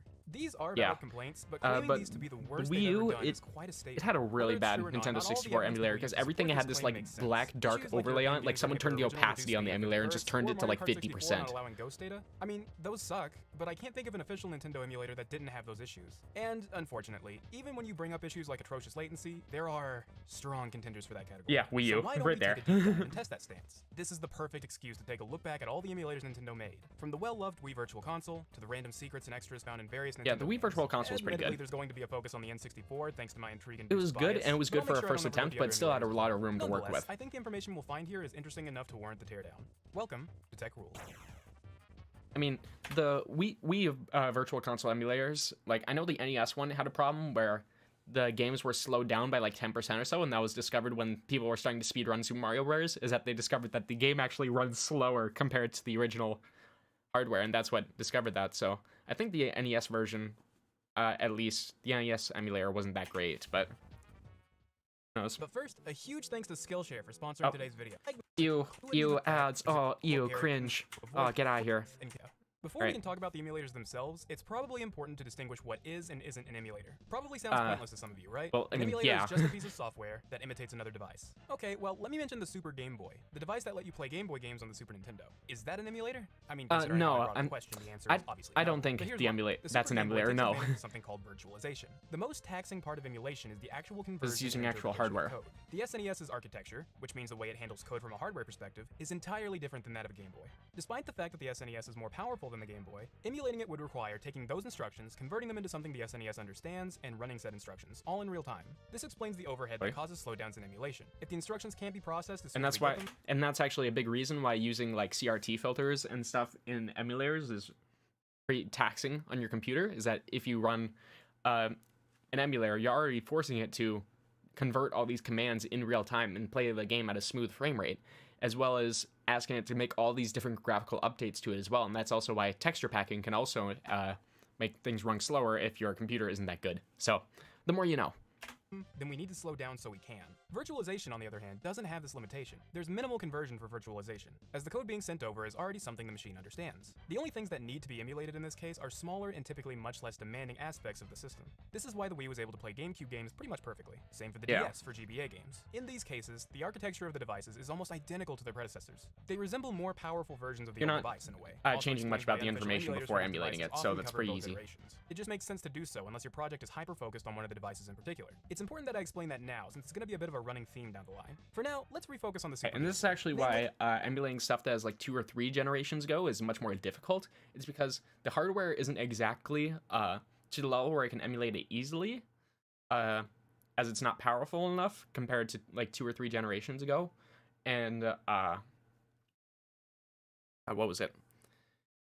And but still requires a lot of instructions as well because the hardware is different as well. So not only is it different, it's not as powerful as it should be to emulate those differences. Well, to make up for those differences. I still haven't explained how the Super Game Boy is able to process Game Boy code natively, which, as we just established, is required for virtualization. Oh, because it's on The hardware answer is side. probably simpler than you'd expect. It's just because it is a Game Boy. Literally, I think it's just missing the screen Yeah. and buttons and all that. The only thing the SNES really does here is interface with the game and handle some of the extra features that the Super Game Boy provided. Even ignoring the unparalleled performance this provided, this level of virtualization essentially guaranteed that every game would run It was well. basically A level of the original compatibility Switch almost model. impossible for emulators. This would be Nintendo's go-to for a really long time. Any emulation they would even attempt to pull off on their systems would have to be the ones that aren't very demanding. And even then, they would often need to make the emulation extremely optimized for the game. Still happened though, as shown by Animal Forest on the Nintendo 64. That game had various NES games you could find and place in your house, at which point you could actually play the games. That's official NES emulation on the N64, which is pretty cool. It is. However, Animal Forest itself plays an even bigger part to this story, because you probably know the game by its international name, Animal Crossing. Yeah, Animal It didn't get Crossing, that which was title on the until it was GameCube. released for the GameCube. I don't mean as the next iteration in the series either. I'm referring to an expansion to the very N64 game we were just talking about, re-released for the GameCube. This is a big deal when we're talking about N64 emulation. mainly because it's not. See, the Nintendo 64 is notoriously difficult to emulate. Explaining exactly why is not a You don't even want to get to the fucking half of it, man. Like, you don't want to be looking in the fucking plugins and everything. All right, Bill, have a good one, dude. Like, I'll see you around. I'm just gonna be here enjoying my video essay on emulators. And no one else will be here to bother me. Let's fucking go. brief or easy task, but it primarily has to do with the sheer complexity of how the But have a good night, dude. 64 CPU calculates graphics. Emulating that aspect accurately is a feat so difficult that emulators instead opted to make quick approximations that worked about as well, and then didn't move away from it for a really, really long time. Because of this, compatibility across the N64's library was notoriously iffy, with massive graphical glitches and accuracy errors in even the most well-known titles. It's really only just started to get better within the past few years, if we're being honest. Yeah. The thing is with N64 emulation is that not only was it, it basically, it had the same problem as the PS3, where they made it purposefully difficult to develop and emulate games for the purpose of anti-piracy measures. And that really fucked it up, because not only because it only played cartridges for that purpose, which led to many companies leaving and going over to Sony for their PlayStation, such as Square, and that's the reason why Final Fantasy VII was on the PlayStation to begin with, was because, hey, we can't fit this onto 13 fucking cartridges.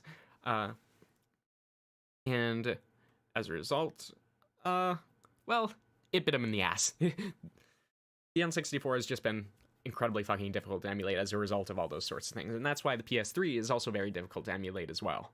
In other words, emulation was an unrealistic solution for this Animal Crossing release. And obviously, virtualization wasn't feasible for a single game release either. With both of these solutions being out of the question, Nintendo opted for the secret third option. Take the game's source code and straight up port Animal Crossing to the GameCube. Porting takes a tremendous amount of time and resources to do, so the fact they went for this option should show you how much trouble it would have been to emulate the game. Granted, it's not like they didn't take shortcuts. A lot of ways the game handles data are still being emulated just because it was easier than rewriting them. Similar to how virtualization still emulates small things here and there. However, it's not enough emulation to categorize this game as anything other than a port. And because it's now essentially a GameCube game made with N64 level performance in mind, it runs amazingly. So amazingly, in fact, that the entire game famously fit on the GameCube's 24 megabyte memory. Once it copied the game over, it didn't even bother to check the disk unless it needed to perform memory card functions or switch over to the NES emulator. So yeah, feel free to straight up take the disk out while you're playing the game. It'll continue working just fine. As far as the GameCube itself is concerned, it had its fair share of emulation. Like I said, the NES emulators from Animal Crossing made a return, which is funny because if Animal Crossing had been emulated, you had been emulating an emulation of an NES game. That actually made my brain reset for a second. Additionally, a reverse engineering enthusiast named James Chambers discovered a few years back that there were going to be even more games you could play later by loading them to your memory card. There's also the Pokemon box you can get from the Real Life Pokemon Center that had emulations of Pokemon Ruby and Sapphire, provided you can connect your GBA and prove that you own the game. Metroid Prime let you play the original NES game, and on the virtualization side of things, the Super Game Boy sees it. Well, not only did Metroid Prime do that, but Metroid Zero Mission did that as well. Which is kind of funny in my opinion, because they also re-released Metroid and NES port on its own for the GBA, when you could just buy Fusion and get it anyway, as well as the actual, sequel game, so. Returned with the Game Boy Player, which plays Game Boy Advance games on the GameCube through the same method of basically being a GBA. Notably, the Game Boy Player does have certain oddities to it. For one, the game seems to assassinate a pianist if you fail to set it up properly. Not startling at all, but on a more serious note, it suffers from some compatibility issues, which is weird, considering it's an extremely involved degree of virtualization. There shouldn't really be big problems like that at all. Well, turns out it's not that big of a mystery because the limitations were an intentional design choice. The games that aren't compatible with Game Boy Player are primarily from the Game Boy Advance video set. No, I can't watch Shrek in my 240p. No, that's fucked up. Existent quality. The supposed compatibility issue just comes from the software checking to see if it's running on Game Boy Player, and refusing to function if it did. If you modded the ROM or used a cheat device to bypass it, it runs flawlessly. It was obviously an anti-piracy measure, as well as a way to encourage actual DVD sales. How dare they not let me pirate my 240p Shrek movie? There were also physical limitations, of course. Stuff like WarioWare Twisted technically being incompatible because it involved tilting the entire Game Boy. And doing so with your GameCube. Well, you can still do it if you just tilt the GameCube. Stop me. Regardless, the point I'm making is that when Nintendo does go for emulation, it's for systems that are easier to emulate. And even then, they're meant for use with very specific games they've optimized it for. Seeing as they had to set these limitations for the lighter stuff, it's not hard to imagine why they weren't able to emulate N64 games on the GameCube. Anyway, disregard literally everything I just said because they did it. I'm sorry. If you pre-ordered The Legend of Zelda Wind Waker, you were given a bonus disc that featured Ocarina of Time and a ROM hack of the game inspired by the cancelled expansion Ura Zelda, or as us overseas fans know it as, Ocarina of Time Master Quest. Now, despite everything I just said, this game is pretty much 100% emulated and runs nearly perfectly. Like, the stuff I went over is still true. The GameCube doesn't really have the resources to perfectly run an N64 game like this, at least not without making massive compromises and accepting that some things aren't gonna work. But sometimes there are some things about this emulator that aren't that great, but really it is shouldn't work. still one of the best Admittedly, plays to play that's the Zelda, power of so knowing exactly what hardware you're it does working have a lot of with. The team input that put lag though, together from this what I've emulator heard. understood the architecture of the GameCube very well, and because of that, they were able to take advantage of every quirk and optimization they could get their hands on, resulting in a genuinely great way to play Ocarina of Time. In some ways, it's an improvement over the original game. Things like running at a higher resolution, loading faster, and generally performing better in laggy areas. Naturally, because of the issue we talked about earlier, accuracy isn't anywhere near perfect. No, However, not at all. there's nothing in here that should make any notable difference in gameplay. That being said, it's not witchcraft, and it does have its limitations. Limitations that were pushed front and center with The Legend of Zelda Collector's Edition. This is a collection of Zelda games from the past, ironically not to the past, but whatever, in a 20-minute demo of Wind Waker. Naturally, all these old games are emulated. The NES games are handled using an evolved form of the emulator seen in Animal Crossing, and the N64 games use the emulator we just saw running Ocarina of Time. Here it continues to emulate Ocarina of Time, but also adds Majora's Mask to its collection. Majora's Mask, notably, was one of the 3 games in the N64 library to require something called an expansion pack, a device that increased the system's 4MB memory into 8MB. It's also one of the 2 that actually used it in a meaningful way. Yep. Sorry, DK64, but when the requirement of the expansion pack is so baffling that people mistakenly believe the devs forced people to buy it just so they didn't have to fix a bug, you may not have been using it in a meaningful way. Point is, a demanding game like Majora's Mask should really push the limits of the emulator, and unfortunately it... I actually thought it really was, is that they had to require them to use the expansion pack just so they could fix a bug in time because of a memory leak. Also, 4MB?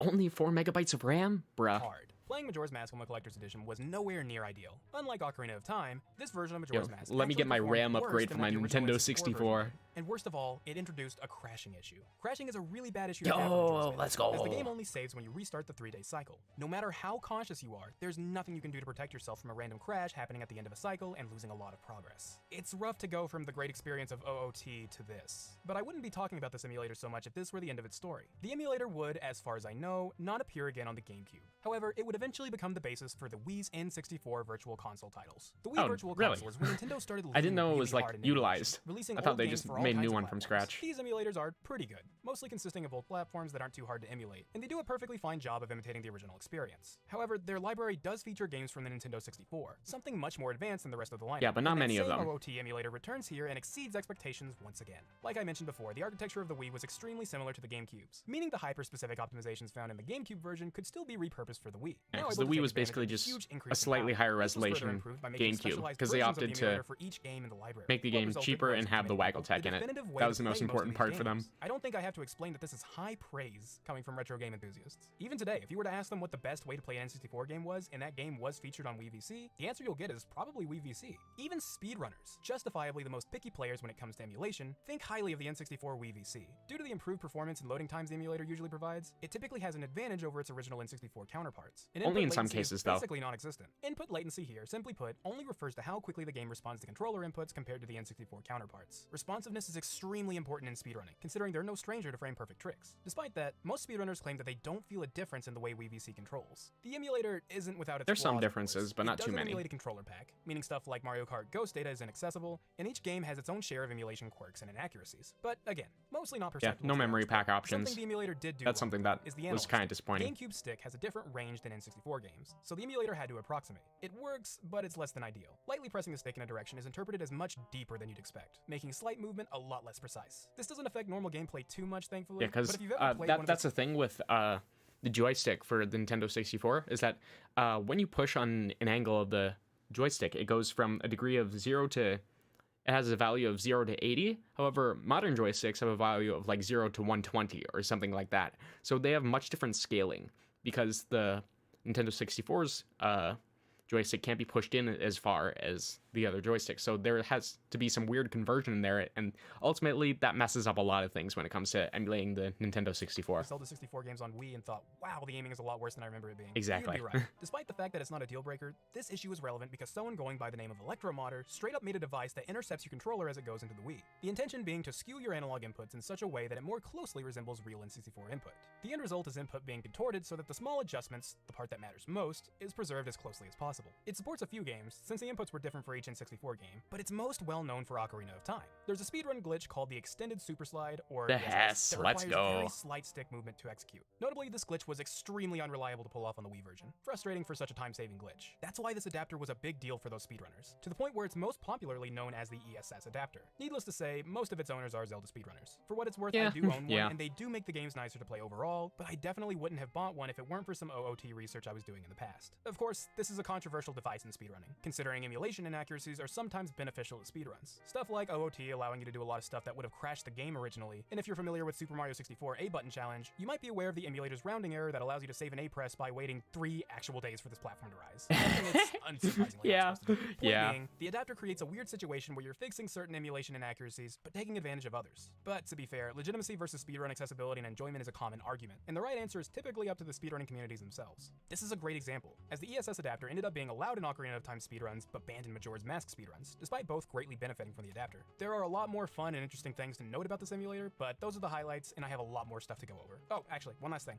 Despite my best efforts, I could never find out what specific team worked on this emulator. A shame due to its quality. However, when the Switch's N64 emulator was released, Volvagia224, a software engineer and notable OOT speedrunner, did put together a brief history of Nintendo's N64 emulation that you might have seen. It's a good read in and of itself, you can find it in the description, but in it, he mentions someone named Steven as the one responsible for heading development of this emulator. This was actually what I needed to figure it out. Turns out it was the Nintendo Software Technology Corporation, and this Steven was Steven Lee, who literally put this information in his LinkedIn. I am bad at my job. Cool. Anyway, as far as other systems in this virtual console lineup, emulation was perfectly fine, and even got fixes and quality of life improvements. For example, text changes. The intro to the original Zelda resembles actual English now, typos were fixed, and a lot of text straight up had to be changed because of legal issues, from the players in Tecmo Bowl having their names wiped, to Piston Honda no longer bringing up the NHK.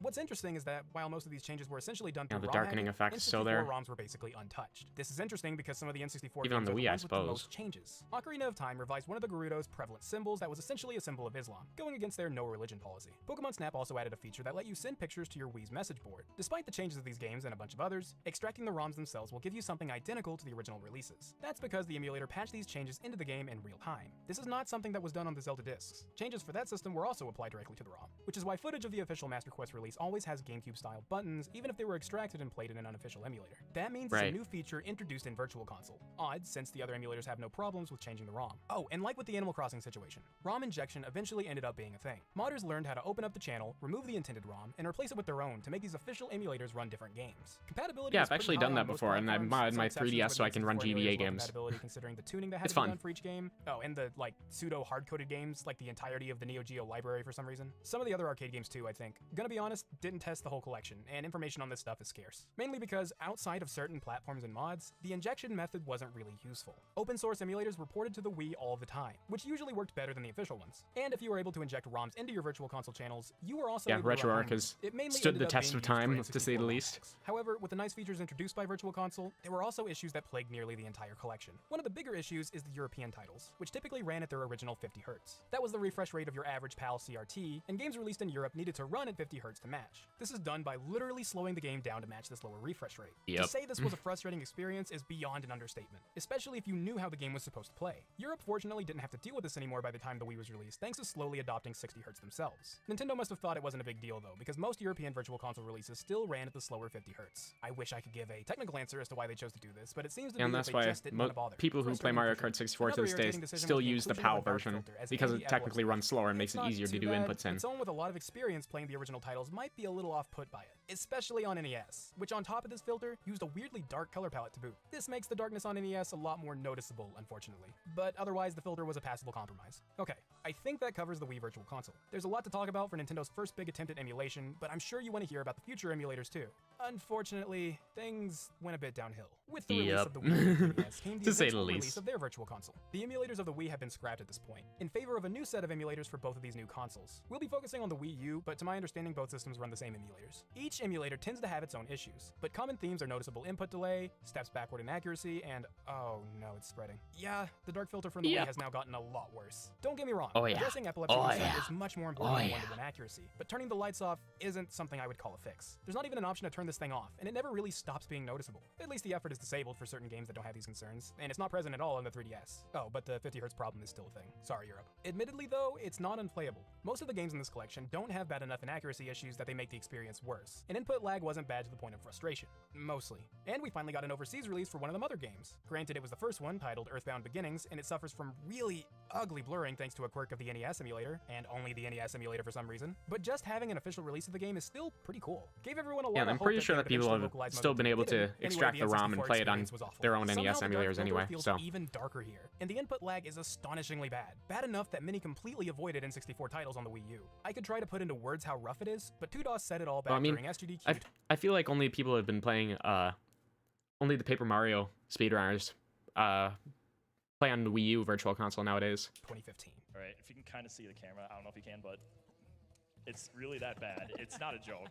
It's funny, actually. Since the Wii U had a Wii virtualization mode, you could just play the original Virtual Console and usually have a better experience. Genuinely, despite the Wii U's technical superiority, the Wii emulator pretty much performs identically and loads almost insignificantly slower than the Wii U version. One look at OOT World Record shows that, actually. If the difference in loading times were in any way significant, we would see the Wii U version up there too. But it's not nearly enough to justify playing the version that controls terribly. Unfortunately, some speedrunning communities didn't get to choose. Donkey Kong 64 is an example of this, as it was a game that was released for the Wii U's VC lineup, but not the Wii's. It was also originally a very laggy game. This lag is essentially non-existent on the Wii U's emulation of it, to the point where some parts of the game run much faster than intended, since they were designed with the lag in mind. This would normally be a harsh blow to speedrunners of the game, since the lack of lag would make this version the fastest official version of the game to exist, and not playing on it would be automatic time loss. Thankfully, DK64 is also a very glitchy game. One of the game's quirks is, when the game lags, the speed of your character is increased. That way, even when the game is massively slowing down, it still feels like you're going the same speed. Since more lag essentially equals more speed as far as the game is concerned, speedrunners can intentionally create a lot of lag and go so fast that they easily climb slopes and clip through objects. Although the Wii U runs faster, losing these glitches makes the overall run slower. So speedrunners can stick to the N64 version that, upsettingly, is still the definitive way to play the game. That is, unless you're doing a run where big skips are prohibited or otherwise irrelevant. Then you're stuck with Wii U, unless you want to lose time. What a shame. Just play that clip again. The biggest shame here is a step backward we've taken from the Wii version. A lot of issues the Wii version went out of its way to fix is completely overlooked on the Wii U, making it feel like it was made by a completely different team. However, since Nintendo doesn't provide credits for these emulators, we couldn't confirm that for a really long time. The only thing we'd really know here is that Stephen Lee would not have been part of it, considering he had already left Nintendo by this point. Thankfully, the answer to this question was found in the Nintendo Giga Leak, where we got some source code from the 3DS version of the emulator. Turns out, these emulators were handled by IQ. Avert your eyes, chat. Avert your eyes. It's too legal for us to handle. Studio, a company that primarily existed to handle the Chinese side of Nintendo's affairs. Notably, they made the IQ player in 2003. It was not emulation, interestingly enough. It was basically just a more powerful N64 that played a small handful of localized titles. This one actually caused a bit of a stir in the speedrunning community, since it was technically an official Ocarina of release, Time and text-heavy speedrunning games would be faster thanks to Chinese dialogue generally being shorter. The fact that the IQ player isn't emulation doesn't really matter here, but shows why there's such a difference in quality compared to the emulation we're looking at now. Yeah, the IQ made the speedrunning scene literally pay to win because the IQ itself was really I'm sure some expensive. Of the codes were reused here, but again, the architecture is different. The import specific optimizations can't just be ported to the Wii. But you would save like a good 10 seconds on your Ocarina of Time speedrun, so you would automatically get a world record with it, basically. Well, at least 10 seconds. It depends on the category. Like, this was just for like any percent, which was like 4 minutes long. You may have heard rumors that on the 3DS build of this emulator, putting faulty passwords into the original NES Metroid would potentially brick the entire system until the issue was patched. As you might have guessed, that's not real. I promise you, the emulator does not have the power to do that to your system, and there's no evidence of it happening otherwise. Worst it can do is lock it up and require a hard shutdown. You are safe to engage Ridley however crudely you want. Injection's still possible here, but again, if you can do that, you can probably just run better emulators on the Wii U. However, I do want to give a shout out to one emulator in this collection that really stands out, the Wii U's DS emulator. Yeah, the DS emulator is actually pretty damn good. One of those things that's kind of tricky, and even on PC, it had a history of issues that plagued emulators. Despite this, the games featured in the Wii U's DS library ran great. It was even one of the few things on the system to put the gamepad to good use, allowing you to put your bottom screen there for touch controls and use your TV for the top the screen. Wii U I've only basically used as a DS emulator. That's basically it. If you have a modded system, you can even modify the configuration options to bump up the internal resolution and get rid of that annoying dark filter. It's a great way to play DS games on your TV, honestly. It's such a contrast to the rest of the emulators here, and admittedly, that's because a different team was responsible. It was developed by Nintendo European Research and Development, or NERD. It seems they were also responsible for the Super Stable 3D feature in new 3DSs, and notably, the emulators we'll see going forward in the NES and SNES Classic. These emulators are fantastic, honestly. Accuracy is high, input lag isn't bad at all, there are filters and display modes for your ideal experience, the colors look great, and I can actually see how nice they are because they added an actual anti-epilepsy feature instead of a dark CRT filter is pretty bad. Just though. Nerd really went above I'll be and honest. beyond with these systems. It was kind of It's a not shame, that good. honestly, because only using them on the NES and SNES Classic was the perfect way to make their efforts wasted in a way. The Classics were devices marketed toward collectors who didn't really buy the systems for the purpose of playing them, and retro gamers who don't own new systems and want an easy way to get their nostalgia fix. Admittedly, they'll have a great experience playing the NES and SNES games on here, and that's awesome. It's just funny because it's better than they probably even notice, meaning the extra mile the developers went to is pretty much overlooked. Obviously, I'm not saying hardcore retro enthusiasts who could tell the difference didn't buy the system, but for those people, how the emulators and the devices ran didn't matter too much. The software itself is Linux-based and easily replaceable. Because of this, modding the system and replacing the emulators inside with unofficial ones was really easy. No matter how good the official emulator is, odds are it's not beating community-based passion projects that have been in the works for decades. The point I'm trying to make is it's underrated. If you want to learn more about it, there's a corporations literally can't My beat Life the in Gaming community that at this covers pretty point. much everything you'd want to know about it. I'll link it in the description. For the record, their channel is all about high-quality analysis like this. I think they're worth your sub. Still, their efforts didn't end up going to waste after all, because these emulators emulators were improved and re-released on the Switch as part of the Nintendo Switch Online service. As long as you have the base subscription, you have access to all these games, and they all run extremely well. I can pretty confidently say these are the best official emulators for both of these systems out there. Admittedly, there was an obnoxious prompt at the bottom of the screen that existed only to remind you that you have buttons, but they eventually added an option to remove it. On top of the benefits I already discussed regarding the classics, they would also throw in a special edition version of games, which were typically just save states of the games that put you in interesting but situations. here's the problem with the Nintendo emulators. It's all of the, actually I can't even show my mouse here, so give me a second. Capture cursor. All right. It's all of this right here. All of this, and it's just like, man, no customization options to be able to get rid of it or anything like that. Like, that's unfortunate. Oh, and there's also online play for the first time. With the SNES version having Online play for what it's worth. What? I don't know about you, but this was a shock to me when I discovered it. Nintendo isn't exactly known for being frontiers when it comes to online play, or for being competent at it. But no, it's just bad. Most It's online plain games that bad. involved a lot of interactivity It's not among coded players, well like in the fighting games, slightest. typically use the delay-based netcode. The game will only progress when both players have received the latest frame. If not, the game stalls. And boy, will a peer-to-peer connection stall at large enough distances. This issue is typically lessened by adding a delay before processing inputs, but as we've seen from our previous examples, input delay in retro games is inherently frustrating. Rollback is an alternative that basically asks for forgiveness instead of permission. If a player's inputs aren't received in time, it'll move on with the most likely scenario, correcting it if it ends up being wrong. It's usually a much better implementation than the delay-based alternative, but harder to implement since it relies on being able to rewind the game, use the correct input, and instantly resume to current play. Oh no, rewinding a SNES game. Oh man, Nintendo doesn't have that option. Literally just looking at the rewind option. Admittedly, the emulators do have rewind functions that's been around since their classic versions, but that's only part of the issue. Online play for emulation has its own share of problems. Instead of just picking and choosing the aspects that need to be synced among players, the emulators themselves have to sync up it's the not even entire good game delay-based since they aren't netcode. communicating with the game directly. Like, you For just, rollback to work, the entire it's much game has easier to if you be just resynced use every time parsec there's to a play, hiccup, which and is this has to be done delay-based quickly enough netcode. to appear seamless. That's not an easy thing to pull off. In this case, I imagine it's using some rollback delay hybrid implementation, but the end result is minimal input delay regardless of the distance. And that's above and beyond the kind of online play you'd typically expect from a Nintendo title. Unfortunately, the NES emulator is still entirely delay-based. The SNES emulator came out roughly a year later, so it's not like it doesn't make sense, but it would be really nice if they could backport it to the NES emulator someday. It really does make a world of difference. Overall though, the quality of these emulators is a very good look for Nerd, immediately followed by a bad one. The Genesis emulator is great like the other two we talked about, not much to say about it, but we've taken a huge step back once again with our N64 titles. It's worth noting that the Nintendo Switch Online expansion pack isn't the first time we've seen this emulator. We first saw it in Super Mario 3D All-Stars. It, of course, was responsible for running the remastered Super not that Mario good either. 64. Notably, it was running the Shindo version of the game, a Japanese-only version that came out after the US release. It fixed a bunch of glitches, the backwards long jump included, made some improvements, and messed with some voices. This is the first time we've ever gotten an international release of Shindo.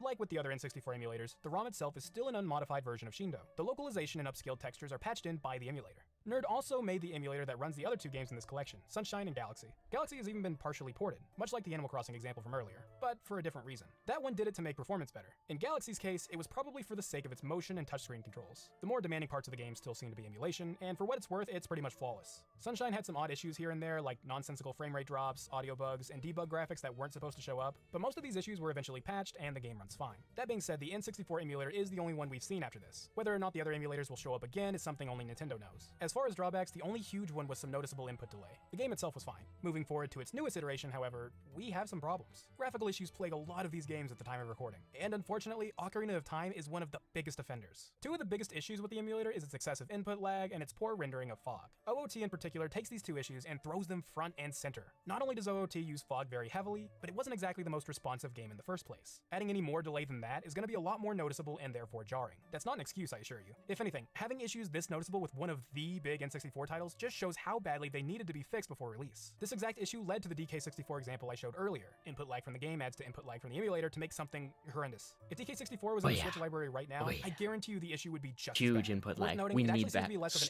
input Stonks. delay and more of a rendering delay, as Danny Bees pointed out here. So the controller vibrates if you bonk, right?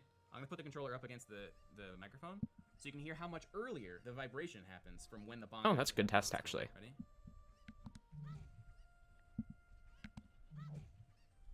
I went through the trouble of getting the Japanese version of the software, since that one has Mario 64 Shindo with rumble support, and I can confirm that's the case there too. Something is going on with the rendering of these games, causing these issues to happen. I'd love to pull out actual numbers, but it seems like the people who are able to test latency are only testing Ocarina of Time and using it as a basis for the entire emulator. As far as fog, this one's particularly weird. If we look back here at 3D All-Stars, we'll see that the fog issue doesn't happen at all, implying there is a workaround done for this particular area. Seems like the rendering issue straight up isn't happening here. Oh, and this isn't even mentioning online play. Yeah, it's peer-to-peer, yeah, it's delay-based, no, you can't play with people who are too far away. To be fair, rollback isn't really feasible here in the first place. The SNES is one thing, but there is no way the Nintendo Switch is going to emulate the 64 well enough to seamlessly pull off rollback. I've seen people point at Slippy, the thing that made playing Melee Online really good, as a reason why it should be possible. After all, if a decent gaming PC can implement rollback for GameCube emulation, they should at least be able to do it for N64. Two things about that. One, power isn't everything when it comes to emulation. N64 is still a nightmare to emulate even without trying to implement rollback. Two, Slippy's not actually an example of what we're talking about at all. Slippy's game state is handled by Melee itself, not the emulator. They're a lot like 20XX save states, if you're familiar with those. The emulator just communicates with the game using one of the memory card slots and provides the extra steps needed to make things work smoothly. Slippy works wonderfully, but it does so thanks to sheer ingenuity instead of sheer power. And I'm sorry to say that it's not a level of involvement Nintendo would ever consider for their old games. What's also worth noting is that this emulator has certain they don't have quirks the that are resources and suspiciously similar to the Wii U's well, emulator. they do have the Very, resources. very It's just similar. not a It seems good very use of possible the that the Wii U resources. emulator was the basis for this, and Nerd just repurposed it for 3D All-Stars. Unfortunately, that also means those issues tend to show up in this version of the game as well. So, Yo, let's go! Unfortunately, Crash. we can arguably claim that the Switch has shown us the worst in N64 emulation yet. Looking at these issues, I can't help but think back on the original Ocarina of Time emulator for the GameCube. While it provided a great experience on limited hardware, it immediately became unacceptable when it tried to play Majora's Mask. I had always figured that this was because Nintendo, seeing they had an emulator that ran OOT great, tried to shoehorn Majora's Mask in there without giving the team proper resources or time to make it work, if it could even work at all, honestly. I have no proof, but it almost seems like that's what happened here. It would at the very least explain the regression from 3D All-Stars to original Mario 64. Being forced to remove the upgrades and leaving only the base ROM, many of the specific tricks they may have used to make the game appear correct could have been thrown to the wayside. Since there was already a working 64 emulator in the form of 3D All-Stars, it would be very in character for Nintendo to place unreasonable expectations on the developers, expecting them to prepare for an entire collection of games to emulate without the time needed for specific optimizations. Again, please don't treat that as fact. The reason I bring it up is because, if that's the case, they're issues that have a solid chance of being fixed. There are still plenty of games to be released for NSO's N64 library, so there will absolutely be updates to this emulator. Because outside of these issues, I'm of the opinion that the emulator itself is fundamentally pretty solid. It's still unacceptable that it released in the state that I it wouldn't did, go that especially far. with how OOT plays, but I think the foundation of this thing is good and just needs some tuning. I've heard a lot of claims that It people works. exaggerate how That- good that- the Wii Virtual Console that's the was best for I can say N64 about it. It games, works. pointing out its various inaccuracies and saying that we simply look at it fondly because of nostalgia. While I'm sure there's some truth there, I still disagree. I think it's an exceptional piece of software that, if it weren't for the team who tried and succeeded to make OOT play well on the GameCube, we wouldn't have gotten. We would have gotten something that just worked well enough, where it wasn't the ideal version to play, but unless you were to hunt down an N64, it's what you had to put up with. It's a golden standard that, even today, we still use to demonstrate what we want out of N64 emulation, even though we already know the Switch emulator we have isn't capable of meeting it. And it ran Majora's Mask like garbage the first time around because it wasn't ready. But if it is possible for Nerd to fix, people are going to have to convince Nintendo that going the extra mile is worth it. Otherwise, they're going to impose the same unreasonable conditions that led to the poor emulation of these games in the first place. There are already a lot of people saying that what we have now is good, the issues the emulator presents only matters to a small amount of people, and asking for anything more is being unreasonable. If you're one of the people who think that, even after watching this video, that's fine. I just ask that you don't attempt to drown out the voices of people who are having bad experiences with this emulator, because what we have could genuinely be so much better. I guess we'll see what happens though. Until then, thanks for listening, and as always, I hope you keep an eye out for more tech rules. Good video. I don't completely agree with some of his points, but hey, it's all right. It's good. It's good. All right. I think that's gonna be all for today. I'm gonna fucking head out or whatever. Like you know. Anyone else still here? Possibly. Possibly. All right.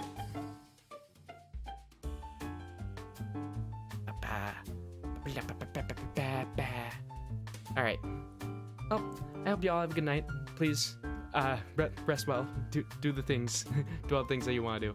All right. And is there anyone we can raid right now? Nah, everyone's dead. What a shame. All right. Have a good night, guys. Bye bye.